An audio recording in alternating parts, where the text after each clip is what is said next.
And we ain't never. I already been getting these bets, but now it's time for you to get your just do.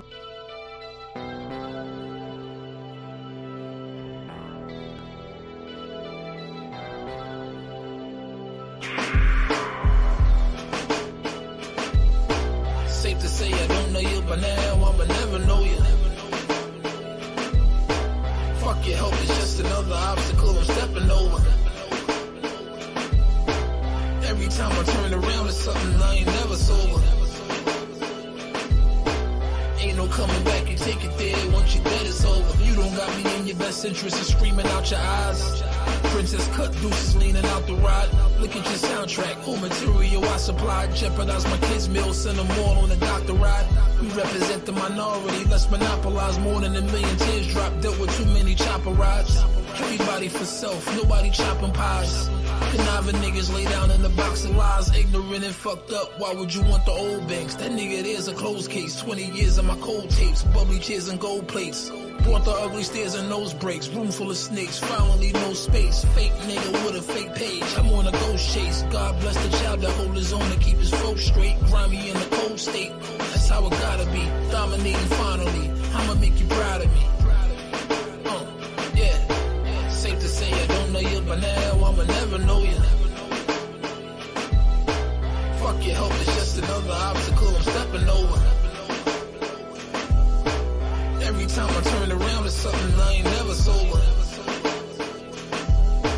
Ain't no coming back, you take it there, once you're dead it's over. You're all the way gone, incapable of change, why try? Too busy stuck in the matrix, you die without Wi-Fi. Just mind your business, witness turn a blind eye. Shit, we packing, kiss you burn a bye-bye. Your bridge is burning, not mine. I lost my partner in the crime. Wish I can go get you, kick it with you one last time. Snap a dope picture, shit don't make no sense. Hoping I crack the code quicker. My face a jewel, don't let the platinum and gold trick you. The only role models on our side's the Falcon. They teach you all about crime, lucky if he get out fine. Most of my friends were outlined or outlaws. Why would we care about yours? The one was a joy, rip up your house floors. The victim line of vouch for us. We on the strip with rocks and Glocks tours. Run from the force, know what they got for us. We all with it, hope you fit it, don't get knocked off. Moment of silence for the while as you feel a block pause. Yeah, safe to say I don't know you, but now I'ma never know you. Fuck your hope, it's just another obstacle I'm stepping over. Every time I turn around, it's something I ain't never sober. Ain't no coming back, you take it there, once you're dead it's over.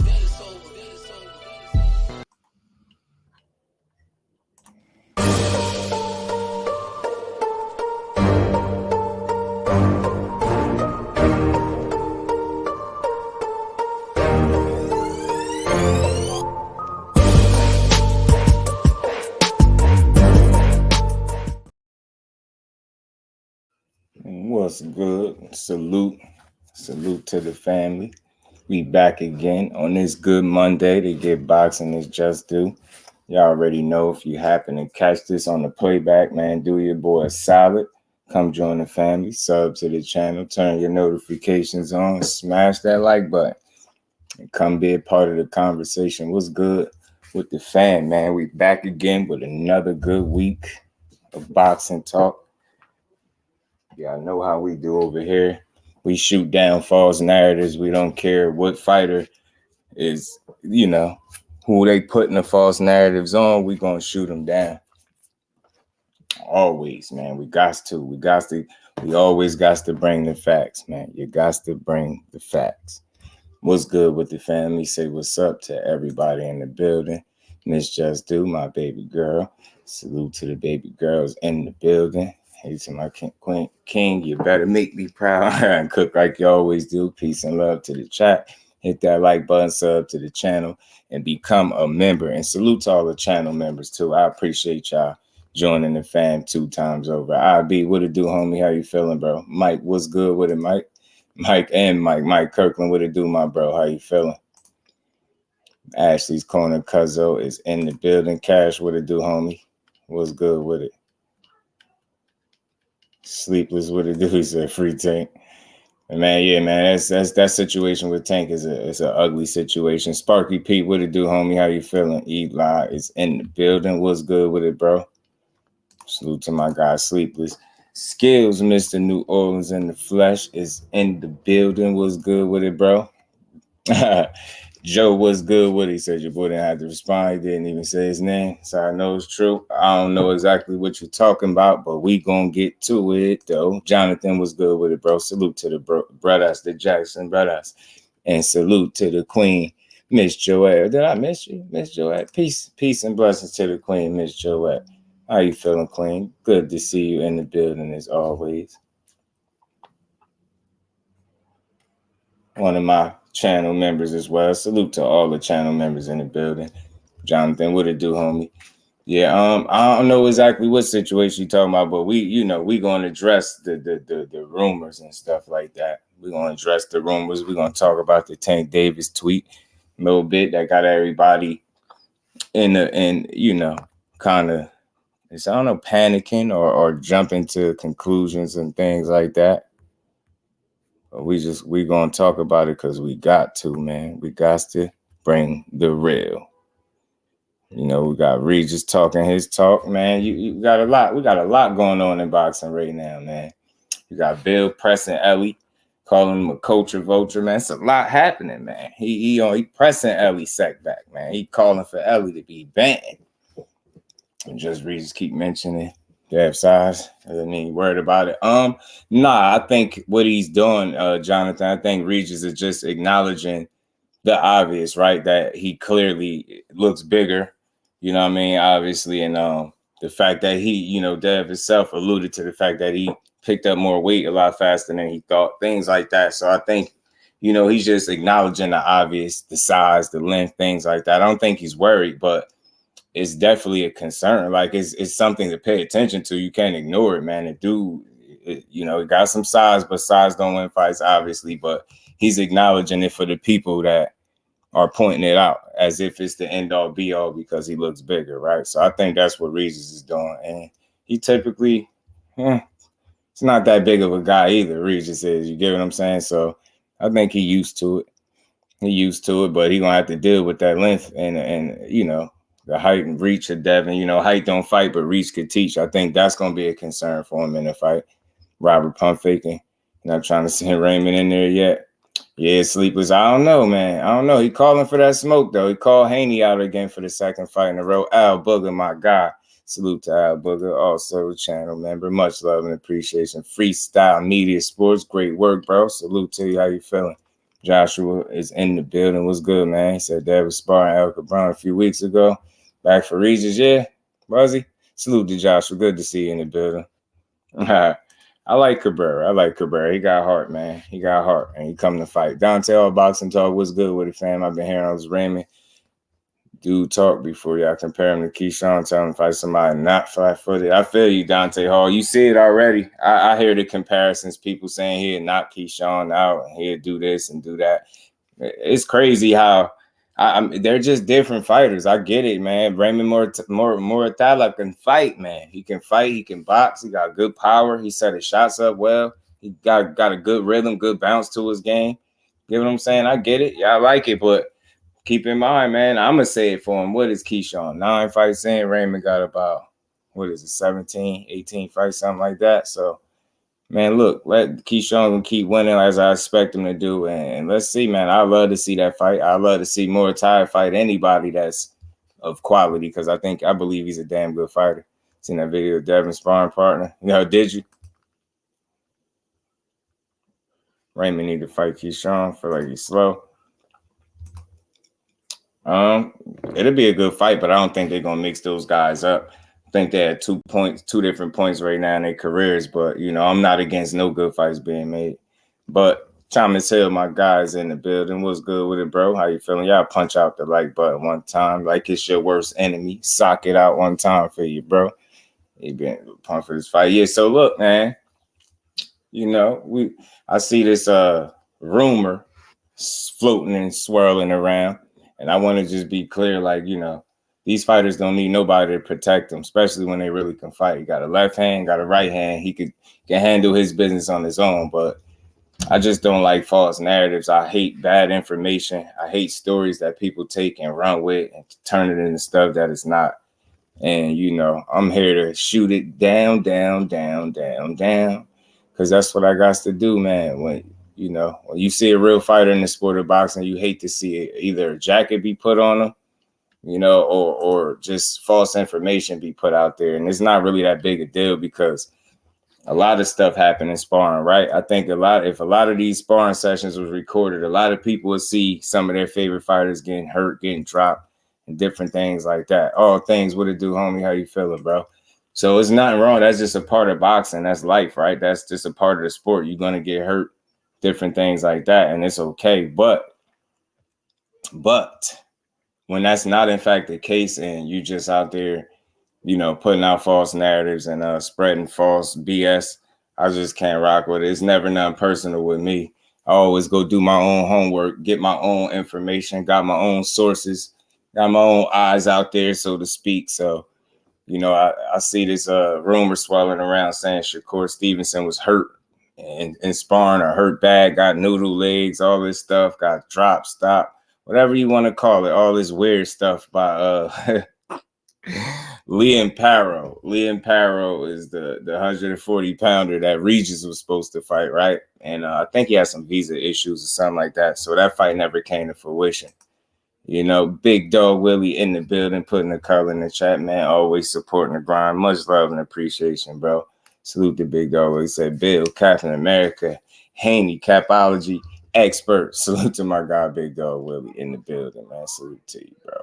And we ain't never got to box again. Well, right. well. I already been getting these bets, but now it's time for you to get your just do. Salute to Big Dog. You didn't mention his name. I thought he was talking about Regis. Oh, we might be talking about different situations. I think you might be talking about the Kevin Johnson guy that was posting the footage of him and Shakur. Earl Phillips, what it do, homie? How you feeling, man? Good to see you in the building. And Jones was good with Abdullah Mason, Muratalla, good future fight.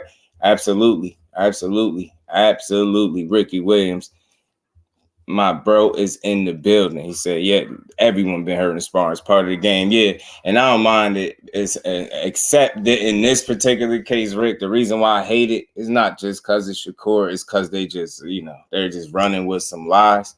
So, and why I know it's a lie, I'm going to get to that just in a second. Rome, what it do, homie? How you feeling, man? He said, yeah, they said Liam took him out, Joe. They said Liam put the boob, in the words of my brother Jay Hardcore, they said Liam Parrow put the booba bang on Shakur. You know what I'm saying?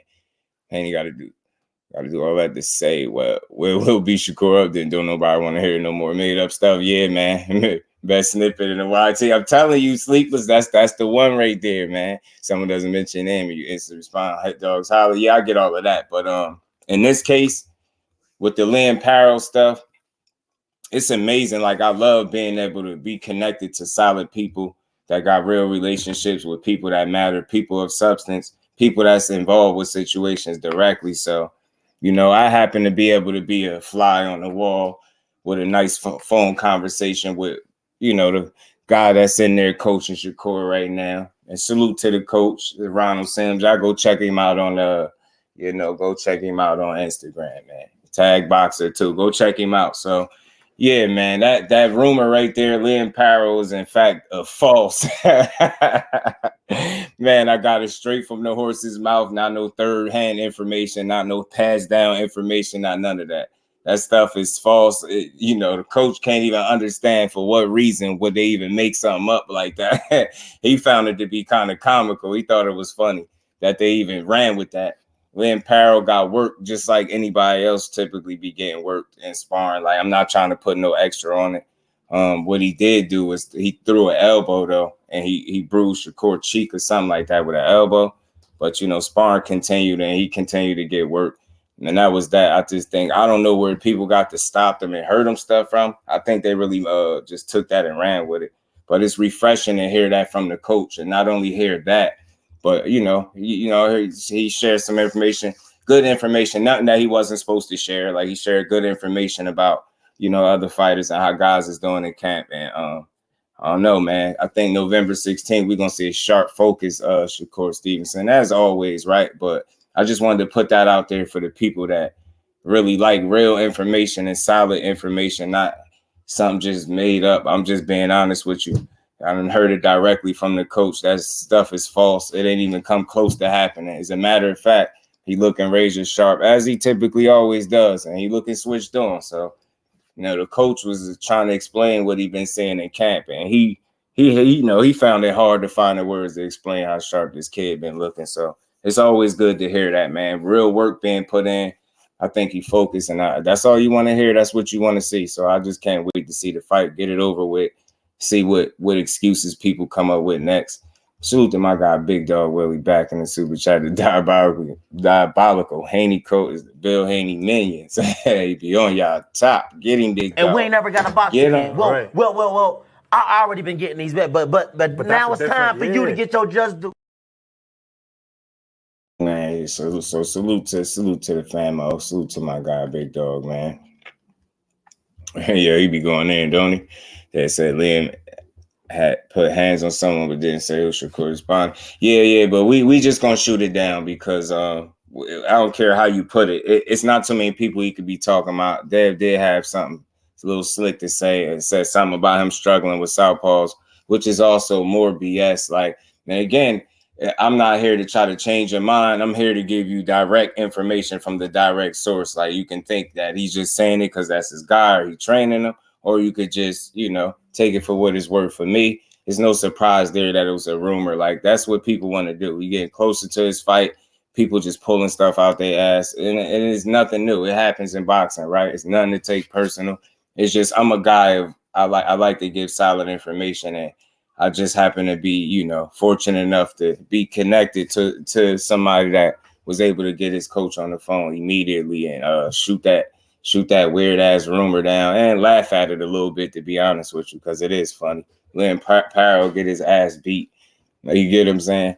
Nobody from Lynn team talk shit once that they gave score. Absolutely not, cuz they didn't. You know it. You know they did. Tank said Raymond trash. He put that on his mama, or Tank sparred Keyshawn. You didn't hear him say that. Yeah, they did get some work in. Facts. That is true. Southwest Dice, what it do, homie? What's good with it, man? How you feeling, man? Has anyone asked Lynn? I doubt it, because people ain't gonna do that, Rome. They don't care. Certain people don't care about the truth. They care about the narrative. Like, and that's just what it is.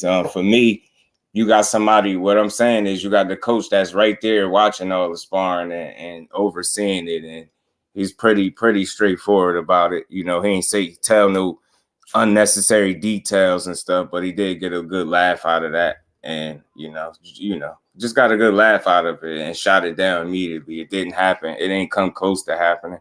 In fact, like I say, he's just sharp as he's always been and very hard to hit for the guys that he's been in there with. So make it that what you will. Some people, if you want to believe he got hurt, then you can run with it. I'm not going to argue. I'm not here to protect him, but I'm here to give solid information. So like I said, that's coming directly from a coach that was there watching the work being put in. And ain't the only fighter that's in the gym either. But salute to Lynn Parrow, man, because I know he didn't say it. I know he ain't put it out there. I know his team didn't put it out there. I just think people are being people. It's boxing, man. You hear all types of weird stuff. Just a little while ago, we was hearing Haney paid for a loss, right? They get removed off his record. Did I believe that? I talked about it as well. Did I believe it? No.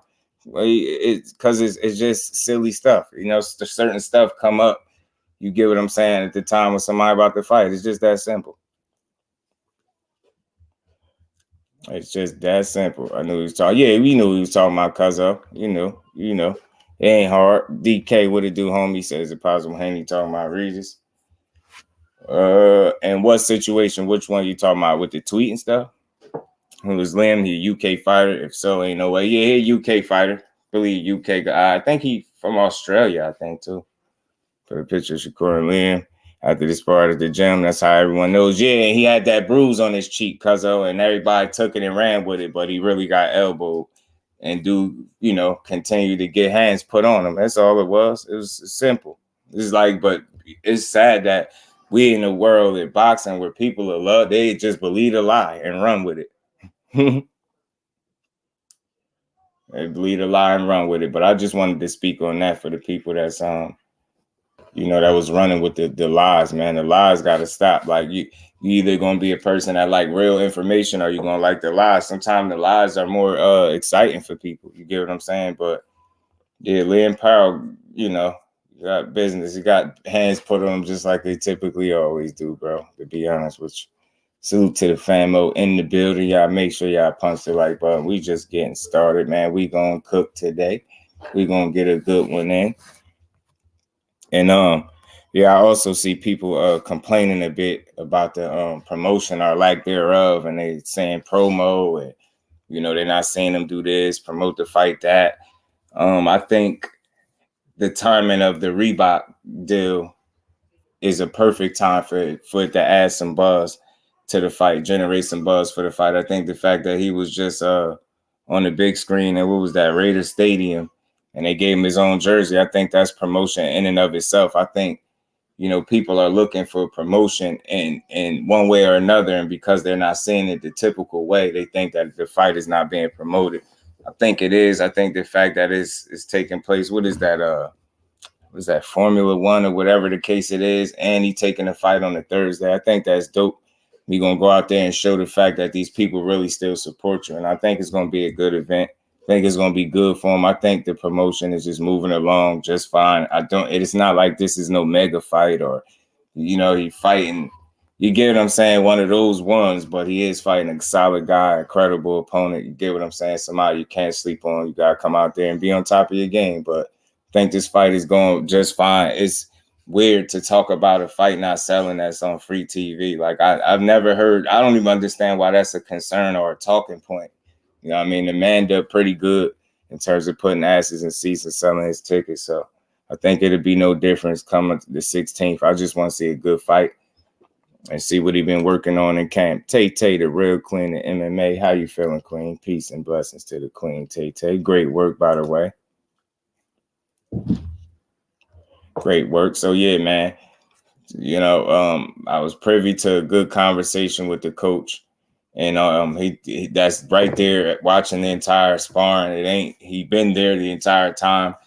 It was no getting hurt in sparring, no getting rocked in sparring. The only thing he did catch was an elbow in sparring. So that's how he got that nice little bruise on his cheek or whatever it was. So I think people took that and I think they ran with it, but it's sad because that's where we at, and we talking about practice. We talking about a dude that'll get in there with any and everybody in sparring. You know that. So, you know, getting hurt is part of sparring, but I'm not a fan of lies. Like I'm not cool with it. So when I hear directly from the coach that's right there, you know what I mean, putting the work in with him, I ain't running with it. I think people could just spread their lies and their rhetoric all they want, but the fact remains is it's just BS. Like folks in this fight, the generals said that there's still 4 seats. When I went and looked, there are no 4 seats available. Salute to Rome. Yeah, I don't know. The stadium is 80% sold. It's weird to me, Rome. I don't get it. Gertz, what it do, homie? How you feeling? Right. It's absolutely not. It's definitely not. But I just hate lies. Like, and again, it's cool to be able to hear it directly from the coach. And again, if you want to run with it, have at it. I'm not here to argue. I just like giving people real information. And I would do the same thing for any other fighter. Like you hear BS, you call BS out. And that's just some more BS. You get what I'm saying? Salute to my cousin, man. Appreciate you. Mr. All Access in the building was good with us. And yeah, how you feeling, bro? Good to see you in the building. But yeah, I think the fight is doing just fine. I think that was a good look for him to be in Raiders Stadium, getting him a jersey, put him on the big screen. You get what I'm saying? I think the Reebok thing, you know, you got Shaq and AI backing, you got some legends backing you. I think things are falling into place at a good time. I think he bringing the right kind of buzz and attention to himself, man. And if you being honest, you're not fighting on your typical Saturday. You fighting on a Thursday. You know what I'm saying? And this ain't the first time he's done it. For the people that really been paying attention and been in tune, it's not the first time he's done it. And it take, you know, not everybody's going to be able to go out there and put them asses in seats on a fucking Thursday. But I bet you he do just fine. You're going to do just fine. You're going to go out there. You're going to make this fight look like what it's supposed to look like. Dominate. You know what I'm saying? It's going to be competitive early. Like I said before, I expected maybe 4 to 5 rounds while he getting used to acclimating to whatever this guy brings. I think once he figured that out, It's gonna be the Smoke Stevenson show, and that's just what it is. I ain't about to straddle the fence. If I'm wrong, y'all know I'll be here in live time. Wrong, right in here with y'all, right? So I just don't see it. I think it's a good fight, solid opponent, good test. He bring a good level of danger to the fight, so that it make it intriguing in and of itself. But I think at the end of the day, he gonna get his ass beat, and then people gonna say he was trash and he wasn't really nothing anyway. You know the story. We gonna hear it. It's a big fight. Yeah, it is. This one is. It's a lot of nice amount of talk around it, nice amount of buzz. I like it. I like it, man. I like it. And I like the way Devin-Haney and this Regis fight is going. I think people really genuinely want to see that as well. I think it's good that you don't have to compete against a Floyd Mayweather on the date. You could just go ahead and do your thing. And that's also good for him and his fight. I mean. You already know. He said, "Hit dogs holler." Yeah, that is true. But in this case, that ain't, people just ain't fools who you talking about. And again, it's like, if you want to run with it, have fun. But, I suspect that people rather get real information. And it's crazy. I didn't even expect to be a present on that call, but it was good to hear it. And not only that, just hear other things and kind of hear his perspective on boxing and breaking down certain little nuances of the game. I think that was refreshing to hear from a coach that's at a level that dude is on. But Shakur coach is not going to tell the world shit. Yeah, but I think it's again, that's not telling the world. Like you gotta think he talking to somebody he rock with. You get what I'm saying? That he rock with. So he ain't about to sit up and tell no lies to him. And think about it. The person, it could be a totally different person up here telling y'all this stuff, but trust me, it's me, and it's me for a reason, right? Like, some people just don't got to score or be the ones to put the information out there, but I'm confident enough to know that I just got that solid from the source, and that the guy coach thought it was laughable that people are even putting that out there. You get what I'm saying? So again, Just Do is a fair guy. I'm not here to protect this kid. If that's what happened, that's what happened. But again, for the people that want solid information, that's going to take it. What you going to believe, the rumor, or you going to believe it from the guy that's right there watching it work? I don't see no reason to lie, because he's spoken some other things. I won't say everything, but as far as that's just a big time rumor in this week. You know what I'm saying? So that's for the people that just going to take it for what it is. You got to know better than that, right? And people just be making stuff up. Like, that dude ain't on his level, respectfully, bro. He ain't, and he at 140, and I guarantee you, if they fought, he'd still beat him, being that he at 140. Nah, he posted a picture. You see what Ash said. He already posted a picture. Everybody knew what he was talking about. It's no secret, bro. Like, that's like kid games. That's high school stuff. And why I don't respect it, because it's people right now that play those indirect, weak ass games. Like, when you talk about somebody, people know who you talking about, and you ain't got to say a name. Like, you know what I'm saying? People gonna know because we got common sense. You know what I'm saying? Big Dog Willie back in the super chat, holding the boy down. Salute to you, bro. He said, "Did you know MAGA and the Haney Coat are teaming together to make the first cap debate? Bill Haney versus Donald Trump in cap debate. First 10,000 caps wins." Golly. Salute to my guy, Big Dog Willie. Y'all make sure y'all punch that like button for me, man. And I'm all about shooting down false narratives. It's another one when nobody was hurt in sparring. As a matter of fact, he looking sharp. Everything is going according to plan. And you know what I mean? You hear from other people. You just got to pay attention. It ain't just coming from the coach. It's coming from people that don't never give guys credit. You just got to pay attention. And we ain't never got a box again. Well, right. well. I already been getting these bets, but now it's time for you to get your just do. Salute to my guy, Big Dog Willie. Zoom verse, peace and blessings to my bro, man. What's good with it, Zoom? How you feeling? He said, post what tape? Salute. I miss y'all. What y'all talking about? I was talking about that weak ass rumor senior with them saying Shakur got hurt by Lee and Paro in sparring. He got noodle legs or whatever. He got stopped. Just more lies. More lies. You know, when that hate don't work, they start telling lies, man. Y'all know the story, man. Y'all know the quote. Y'all know how it go. I ain't here to lie. Like, that's the thing. I feel like my credibility is enough. If I come here and I tell y'all straight up that I spoke directly to a coach and he put me up on game, It's up to y'all to take it and run with it or not, right? You don't believe it, you don't believe it. But like I said, a lie is more entertaining for people. So I expect certain people to run with it. But if you really about solid information and ain't about just questioning shit just to be an asshole, then you'll just take it for what it is. It's not hard to believe that it didn't happen. You know what I'm saying? But what it is, it's harder to believe that some people have the same access and can get a hold and in touch with the same people and get answers to this stuff, but they rather not. I mean, Samuel, what's good with it, Samuel? How you feeling, bro? How you feeling? Salute to you, bro. Appreciate you pulling up. What's good with it, man? Yeah, it's a lot of it, senior. But again, I don't think people, the crazy part is if people don't mind it. They don't mind being lied to.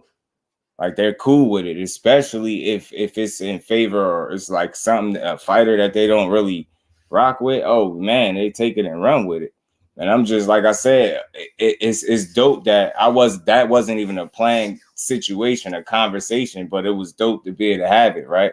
And it was good that you got a good laugh out of that, man. Got a good laugh out of it. Like, again, you either want real news or you want it fake. You know what I mean? Some people don't mind it, being lied to. You know what I mean? Timothy, what it do, homie? How you feeling, bro? Good to see you in the building. How you feeling? Salute to you and the missus as well. Salute to B More. You already know. Home of Tank Davis and Franchise Cruz. My wife sending big ups to your wife, man. Tell her I said peace and blessings, bro. And we ain't never got a box again. Well, right. well. I already been getting these bets, but now it's time for you to get your just do. Salute, my guy. Appreciate you, Tim. Much love, man. I don't think yeah, you're right, Zoom. I think it's only a big deal if you make it. Like, you hear how I'm just giving y'all accurate information versus a lie. And I'm not really trying to sell it to you. I don't want you to believe it if you don't want to. If you want to believe the lie, then it's cool. But I'm telling you, that if you know the credibility of the person I spoke to, you'll understand. They ain't got no business, ain't got no reason to be spreading, lies or protecting a fighter that's really that solid. Like, you just don't have to do that. But I just hate to hear the narratives and people take them and run with it. It's corny to me. You know what I mean? That's where I'm always at. Y'all know I hate narratives. I shot several narratives down for Devin-Haney as well. 3 to my count. You get what I'm saying? 3 to my count. So I just hate it. I don't like it for no fighter is weak. You know what I mean? That's something that dude won't be cool in a fight, though. Absolutely. And he ain't even get it off in the sparring. Like I said, I talked to heard it directly from the coach. So all that other stuff is just hearsay. It's just something people want to run with because for whatever reason, bro. Some people aren't just to see what they can make people believe, right? It's a control freak type of thing. Absolutely. Because of Judah Ben, my bro, what it do? OTB. Boxing school is in the building. Some people lie, some people steal. What's the difference? I don't respect neither. I don't like liars or thieves, OTB. You know what I mean? I think liars are worse because they after your reality, right?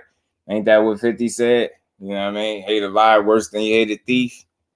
A thief is after your salary. A liar is after your reality. And I can't stand no liar, man. I can't stand it. Stand it. Yeah, I and he was at 126 DK. So that was just what that was with them. I don't know why I think dude got a history of posting sparring. That dude Kevin Johnson, because he posted some sparring with him and Tank too. So that's just what he do. Some dudes are gym warriors. They make their bones in the gym. You get what I'm saying? And I think Kevin Johnson is one of those dudes. Salute to DK, man. Yeah, I seen that. I think I got a clip of it. I could play it where Kevin Johnson had posted. I can understand the younger Haney fans believe in the narratives, but the older ones, I can't give a pass for being so gullible. I'm telling you, Mike, and it's refreshing to be able to talk to the right people to get the right information. I love accurate information where it's just not that big a deal. Like, you get what I'm saying? For somebody to lie, you get what I'm saying? So that I ain't rocking with it. Flawless mentality. Dr. Mark, how you feeling?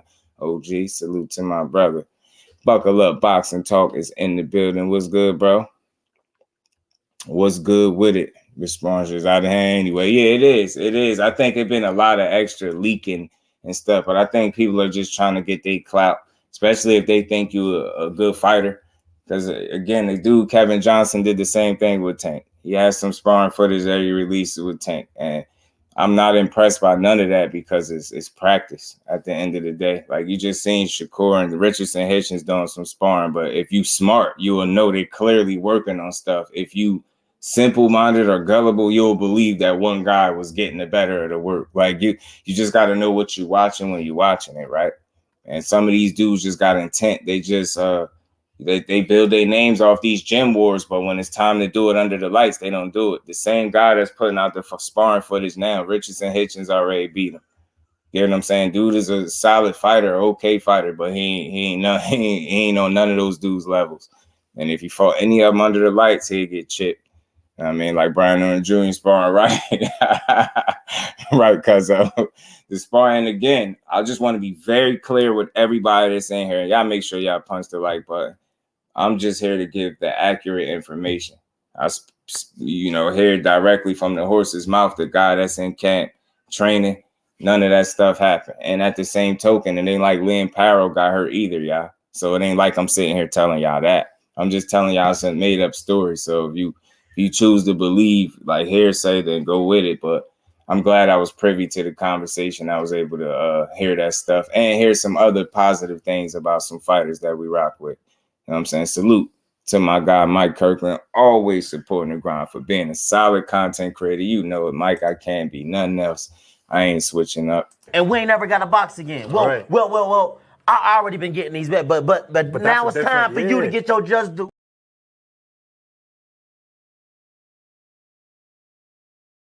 Much love, bro. Man, and again, on a different note though, they pay for work at camp besides to bring them in, so blame the camp too. Yeah, for me, I don't really blame either side. OTB. It's for me, it's not really a big deal. Like, you can hear it in my voice. Like, I don't think nothing of it because I already, like, when you hear it directly from the horse's mouth, along with some other things, you just know that it's more rhetoric, right? And it's at a time where that's what people been doing to them. You get what I'm saying? So it's just more to BS. I mean, just a distraction, but the guy is locked in, so it don't even matter, right? I don't at all. Buckle up, boxer talks to Richards and Hitchens on Sunday at 140. Yeah, that's that guy, man. Rock with Hitchens at 140 here. Dog, Marquay, what it do, homie? How you feeling? Good to see you in the building. Salute to my guy, Timothy, man. Always good to see you in the building. And again, man, I ain't gonna spend too much time on it. I spent enough time on it. I just wanted to bring that to y'all, as solid information as opposed to y'all just hearing somebody just pull something out the sky, right? I feel like that's what people want. That's part of my job here, is if I got access to information that's solid, you get what I'm saying, that ain't questionable, that's credible, then that's what I'm gonna give to y'all. If it's shaky, then I'd have kept it to myself. But it don't get no closer than the guy that's sitting in there putting in the work with him and letting you know that stuff didn't happen. And it's not, you actually get, like I say, you got a good laugh from it. It wasn't no defensive thing. It wasn't no trying to sell it. Oh my God, I can't believe it. He just was like, that's what they doing out here. He's seen that. Why would they do that? Like, why would they put that out there? The Australian kid, like, it was a good laugh, man. That was a good laugh, man. You should go some flowers. He's doing a podcast, standing in the spotlight. What else can buy? I asked for, Bob needs to do a better job. And again, DK, you see him, you see the Reebok thing come at a very good time. You get what I'm saying? A little bit before the fight. That's a positive. You get what I'm saying? And they gave that man his own shoe.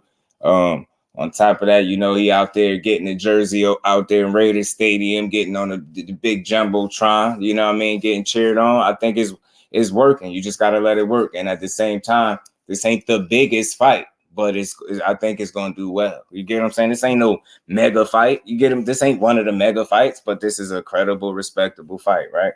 And I think it'll do just fine. I just feel like I don't know where people getting off questioning and selling. It's a free fight. First of all, like, I thought people really focus on numbers when they be pay-per-view events, but I think it's when Shakur, and I'm just going to call it what it is. I don't care how it sounds. Some people just don't want to see him do well because they don't like him. You get what I'm saying? It's like personal stuff. I like all these young kings because When they get in the ring, they handling business, man. And that's all I ask for. I don't care about all the other little soap opera stuff. I just like to give credit where it's due. That's what my channel represent. I critique people when I have to, but more times than not, you're going to see me giving credit or shooting down any false narrative. Doesn't matter what fighter it's attached to. I'm just not a fan of bad information or lies. If I can get y'all straight information, I'm going to do that always. Trust and believe. Anytime that I can get direct information, I'm going directly to my source and going to get that said information. I refuse to let y'all believe lies if I can get any answer to anything.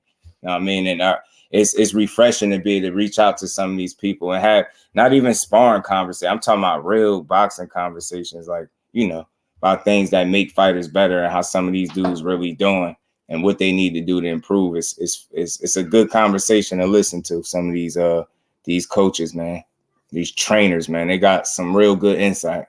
Marginalize the more important things in boxing and often magnify the most insignificant things. You know, salute to my guy, Mike Kirk.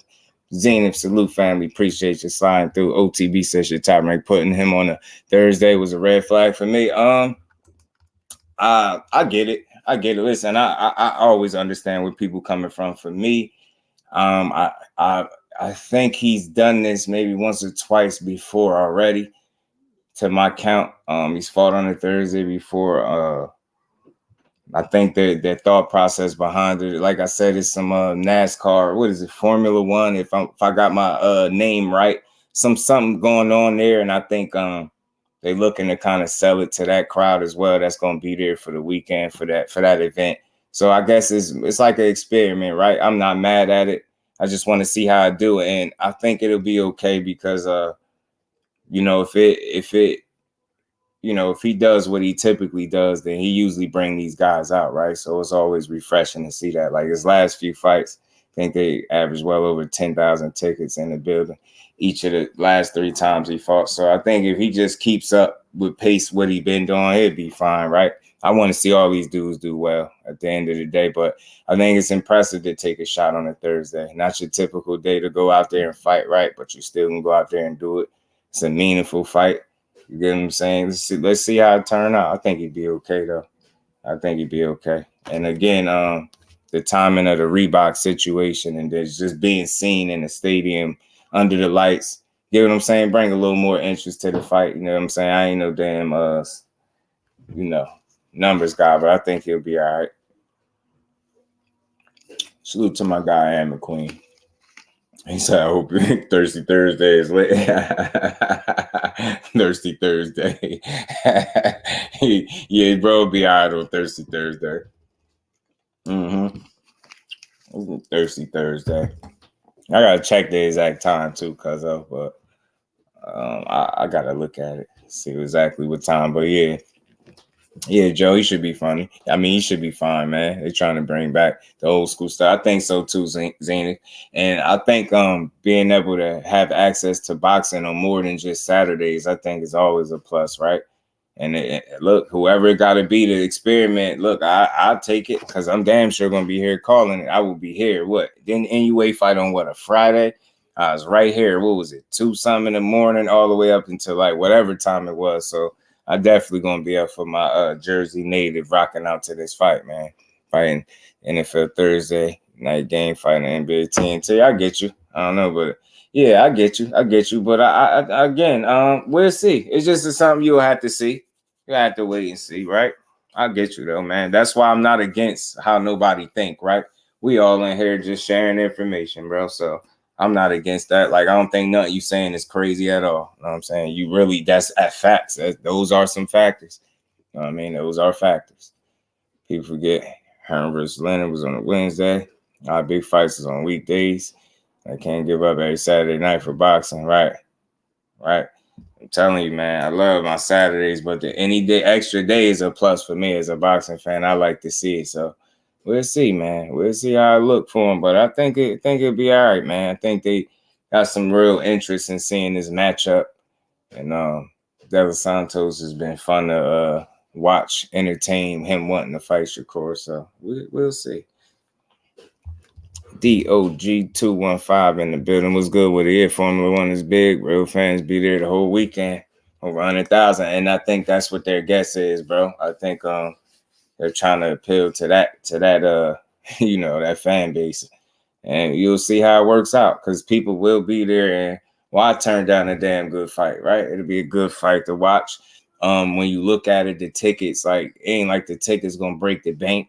You get what I'm trying to say? So that's also another thing. Like, it ain't like you know, the most expensive in the world. Like, me and my girl, I went to the last 2 Shakur fights, and me and my girl was at the last one. Very great seats. Salute to the Cuzzo and the famo.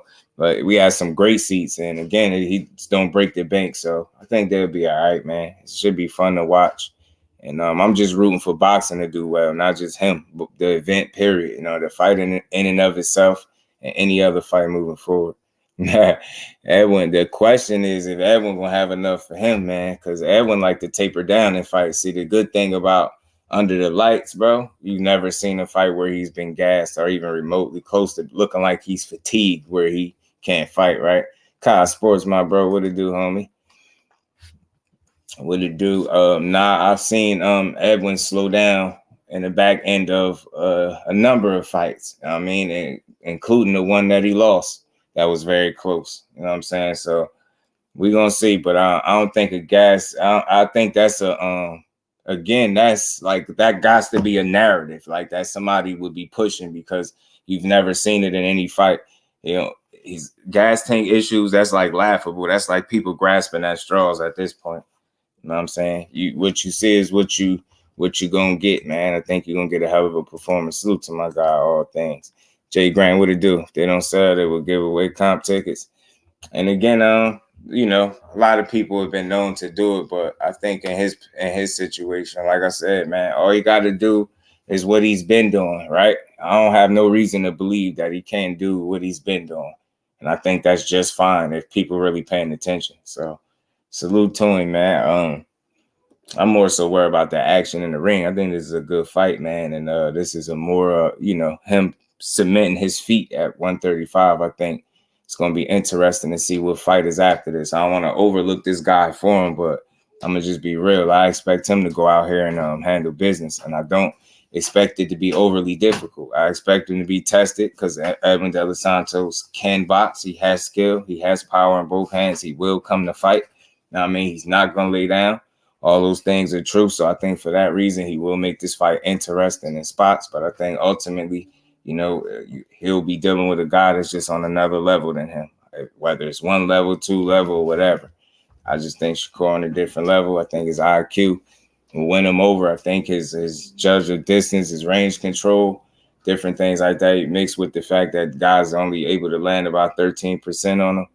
I don't know, man. You're gonna see a very efficient, I think, performance. And if De Los Santos got too much, he cracking too hard, then you're gonna see a smart, I think a brilliant masterclass. But I think if this dude wears down at any bit and he feels like he ain't got the steam on his punches that he typically has, I think you'll see him fight him a bit more aggressively in the pocket. That's just my opinion on it. But I think he'll be very selective and when he chooses to do that. You get what I'm saying? I don't expect him to do that right out the gate. I do expect him to kind of try to, figure this guy out a little bit, get acclimated to how he's punching to a certain degree. And I think he'll go from there. I do expect this to be a good fight, entertaining, cool test. But this is one I expect him to win. I'm not going to lie. You get what I'm saying? If who I think he is he's who he say he is, this fight will be nothing more than just another stepping stone for him. Or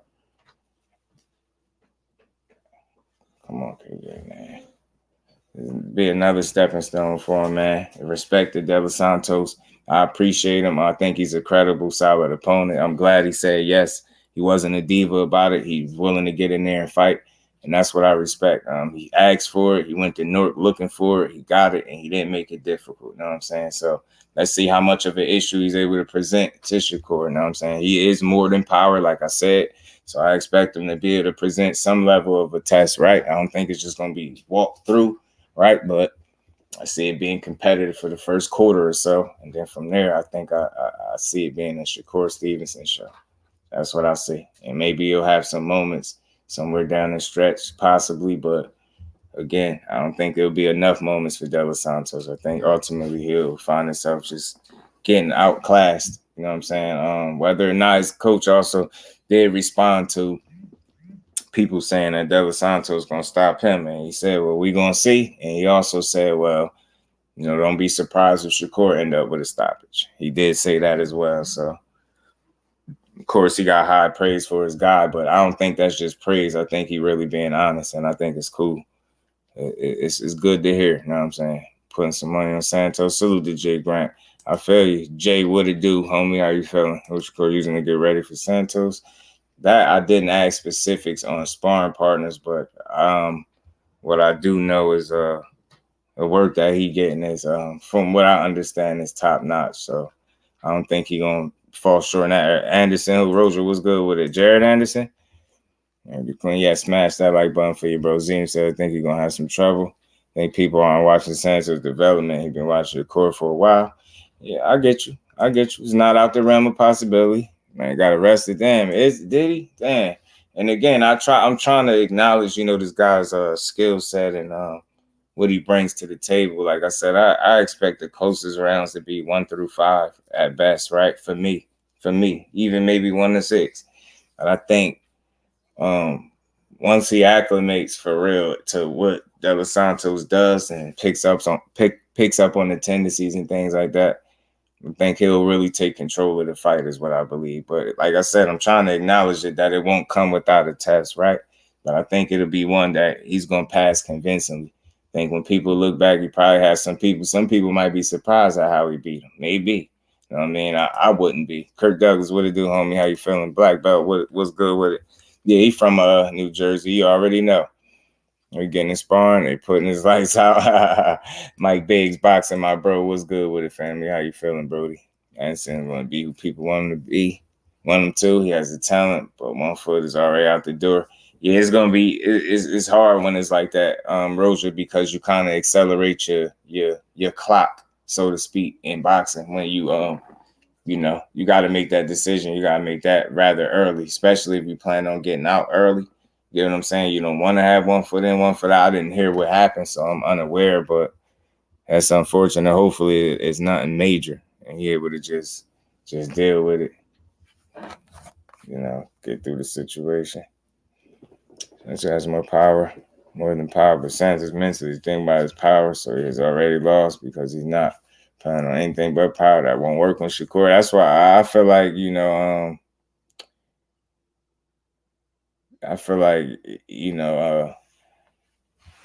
he's the biggest, like, if you just hear when people typically,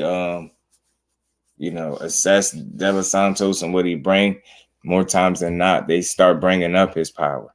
That's like, again, and the element of danger for Shakur lies within De Los Santos being able, with the skill that he does have, because he is skilled, being able to land that shot with that power, with the skill that he possessed, right? That's where the danger is lying for Shakur, right? But when you just talking about skill for skill and what these guys show me in the ring, I ain't saying it's got to be night and day, but I think it's a clear gap as to skill for skill, who's the better fighter, in my opinion. I think the element of surprise comes with the fact that De Los Santos is not just your typical come forward fighter, but he actually can come forward and box with power in both of the hands. And he does some good things in there. So, like I said, I expect it to be some level of a test, but I don't expect Shakur to beat this dude convincingly. I'm not gonna lie to y'all. I'm not. I'm not. I think you're gonna beat him convincingly. Whether that's a wash, we'll see. But convincingly is convincingly. It won't be up for debate. Now Shakur 9-3 gonna take one of those 3 off. You know what I'm saying? Maybe. BA, salute, fam. How you feeling? Santos a boxer, puncher, right? Unfortunately, when people have power, their skills overlook. Yeah, and I get it, because I went back. I watched some stuff on him. He definitely, and Zenith, I like to listen to guys that share the ring with him. And Richardson Hitchens gave him some pretty good praise, and that's a guy that I feel like is a high level boxer in his own right. So he gave De Los Santos some real praise for his skill, not just his power. So that stood out to me, and that's something that sticks with me. And I'm glad that it's enough people like yourself that look at him as a solid, credible opponent that can box with that power, that should bring a real challenge to him, right? Because then we'll know we getting a real fight at the end of the day. But I do expect him to be successful on the night. I expect Santos to have a mild level of success, to put it best, a mild level of success. Maybe he'll catch a couple of oohs and ahs, right? You get what I'm saying? But ultimately, I don't think he'll knock him down. I don't think he'll, get buzzed or something. That's very possible, right? But I don't think he'll knock him down. I think he'll be very, very dialed in for this fight because he understands what's at stake, man. And it's only up from here. You get what I'm saying? So the fight is definitely meaningful for both guys, man. If, Santos win, it's kind of changed the whole trajectory of his career, and it continues to ascend. He's already coming off some upset wins, some big wins in his own right. So he damn sure going to be looking to build on that, and he ain't going to be in all, in my opinion, of what Shakur is bringing, which will allow him to be in the fight because he's actually going to come to bring it. You get what I'm saying? I think he's going to come to fight for real. So it's going to make the fight entertaining, man, and I just can't wait to see it. I can't wait to see it. I think both guys will be ready in their own rights, right? Prograis Santos jab. Santos will start leaping in. Santos himself been talking about his power. True, DK. And I've been hearing some good things about the jab of Shakur and how he's been in there utilizing and perfecting that shot as well. So I'm going to be looking to see how he used his jab and different variations of it. I'm going to be looking for that. I think that's something he's going to utilize. Kirk Douglas what it do, homie? He said, homie, got skills, just not power. Yeah. Lines, what it do, homie? He said, Shakur might gonna stop that boy. Yeah, his coach dad said, don't be surprised if he do. He didn't guarantee it or promise no stoppage, but he said, don't be surprised. They say that got a good chance to Shakur up. Yeah, man, look, everybody got their chances, man. And I give them I understand the level that I think he's at. And I don't think I'm understating it or overstating it. I think De Los Santos is, wouldn't say elite level, but I'll say he's like one of those middle of the pack, maybe above middle of the pack type of guy. You know what I'm saying? That's definitely somebody that you got to prepare for properly, take seriously, and come to beat his ass because he damn sure going to come to beat yours. And especially early, he's particularly strong. You get what I'm saying? And he got some decent speed too. You get what I'm saying? So this ain't no mindless brute or nothing like that. You know what I'm saying? Kid can fight. He's young, durable, 23 years old, I believe. He only got the one loss. That's a split decision to a guy that, based on how the guy he lost to in William Foster, the way he looked in his last fight, I feel like I think De Los Santos will beat him in the rematch. That's how I see that. But so De Los Santos is solid, man. I know he's gonna come to fight, but I just. I feel like in this fight, it's going to be one of those skills pay the bills, IQ, comfortability, understanding the sport of boxing, distance, range control, picking your shots, you know what I'm saying, making yourself hard to hit as you typically do in other fights, right? You know what I'm saying? Will it be easy? He's not expecting it to be easy, but can he make it look easy in spots? Absolutely he can. He had the ability to do it. And the more people tell me it's competitive, the better I feel because those are the kind of fights that we want to see, right? You know what I'm saying? If you thought highly of him going into this fight and say he do go out there and get washed, Shakur got something with him. You know what I'm saying? That's all. Skywalker Boxeo, what's good with it, bro? Man, don't work too hard over there. Shakur has next level defense. We brought Santos with a threat. Man, been called Haney Tank Frank to fight him. Possibly.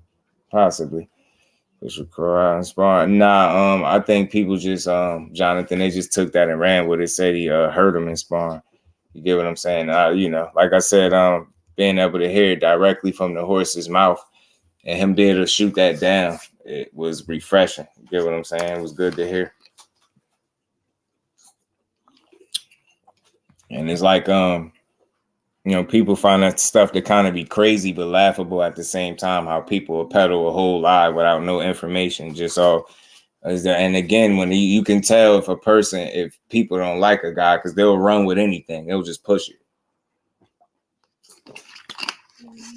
No evidence, no nothing. So I have at it, man. I'm just here to get y'all the truth. I'm gonna rematch Santos, guys, the end. It's also at 130. Foster just gas. So yeah, you peeped that, Zenith. I think so too, bro. I agree. And I think to a certain degree, I think De Los Santos might have learned a little bit from that fight because I think he like you seen it a bit in his last fight. he tapered down a bit. I think some of it was intentional. I think some of it was him feeling the pace of the fight, but he had the wherewithal and the awareness to kind of taper down a bit and kind of fight at a consistent pace, slower than what he started, but it still was a pretty much consistent pace throughout the fight. You know, consistent enough for a guy like Joseph Adorno, who just wasn't offering all that much on the night. Kirk Douglas, yeah, right. You know what? I'll say this, Kirk, about sparring, right? I won't say it don't mean nothing, right? It's just not the end all be all. Whether it's the fighter that you like getting it off or him not, somebody getting it off on him, or any fighter for that matter, right? Because you know that expression or that you know that term, or you know that saying, should I say, Kirk Douglas, that you know fights are won in the gym. You get what I'm saying? And that has a lot of validity to it if you just listen to it, right? You know, that's where the preparation and things are at, right? But it's not the end all be all. It's not something to try to, you know, go crazy. And McQueen, what it do, my bro? It's not something to try to build your name off, right? That alone, because that has to translate and transition over into the ring. Yeah, some guys are excellent gym warriors, but then you go in there and get under them lights and you get pieced up, touched up. So, you know, so I'll say that's about sparring. But the only reason I spoke on it because I seen a number of different, you know, people saying it to me, and you know, they always gonna bring it to me because I'm from Jersey. They know that's my guy. But if it was true, I would have told y'all, yeah, man. Coach said he got rocked, man, and such and such. But that's just not the case. And again, it's a matter if you rather want the truth or the lie. So it's simple for me. It's not that hard to believe that it didn't happen. And again, it's the timing of it for me that people just push anything. Andrew Gray, what it do, homie? How you feeling, bro? I got still getting rocked. Let's see what he does. Yeah, man. I mean, look, getting tested is good, man. Ain't nothing wrong with getting tested, bro. Nothing wrong with getting tested, right?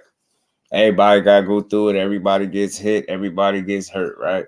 You fight enough of the guys, anybody and everybody's going to lose, right? You're going to take a loss. But I think in this particular fight, man, I think he on the mission. I think he locked in, and we're going to get the right kind of performance. Putting in the right work. I know he eager to go out there and get this fight on. You know what I'm saying? He said nothing wrong with getting your legs tended. A rain and salute to the queen. Peace and blessings. How you feeling? Said, funny, the only person who heard about this part of the person that got ran out of his own ring by the same guy who losing sparring matches. Yeah, I'm telling you, in Zenith, I'm trying to tell people, I spoke right to, you know, one of the Shakur's coaches that's right in there putting in the work, and he just shot that down and laughed at it. Said it's crazy that people would put that out, knowing that they could reach out more than likely and get the information on it instead of running with something that ain't right. You know what I mean? That's where I'm at with it. You got people that want to sell it to you, and you got people that's going to give you solid information because they solid, incredible people. And that's what I'm telling y'all. That's who that coach is, a solid, incredible individual. They ain't got a whole bunch of time to be sitting up trying to be his defense. You know what I mean? For him. Like, that's just not what he's doing. But it does become somewhat annoying when you putting in that, you got your boots to the ground and you putting in that work and you seeing the magic in the gym take place, and then you have people that discredit it. But at the same time, it's always being put in perspective, and you understand when you're doing something right, you want to have some people taking some shots. You know what I'm saying? Yeah, facts, Kirk. But, again, I'm here to tell y'all that it did. Like, for the ones that want the real, from the real. From the real. Big doses in the building. What's good, my guy? That sounds would be a great test for Shakur, and you must give him props. If he beats the kid for sure, he'll get more than props. Big dose. If Del Santos win for sure, man. He proved me wrong big time, bro. He gonna get all his just due. He get his just due for the remainder of the week. From that point on, I'm telling you. It's the same person who know about everyone sparring in personal life. Don't know how you got time to train. Yeah, and they just be pushing. They be peddling them lies at this point. OGQ Israel say, the coach could be lying, right? I'm going to say this, bro. I'm going to say this. Anybody could be lying, but I'm not about to play the back and forth game. I want to be very clear. I don't want to sell this to y'all. I'm just giving you real information. It's up to you what you want to do with it, right?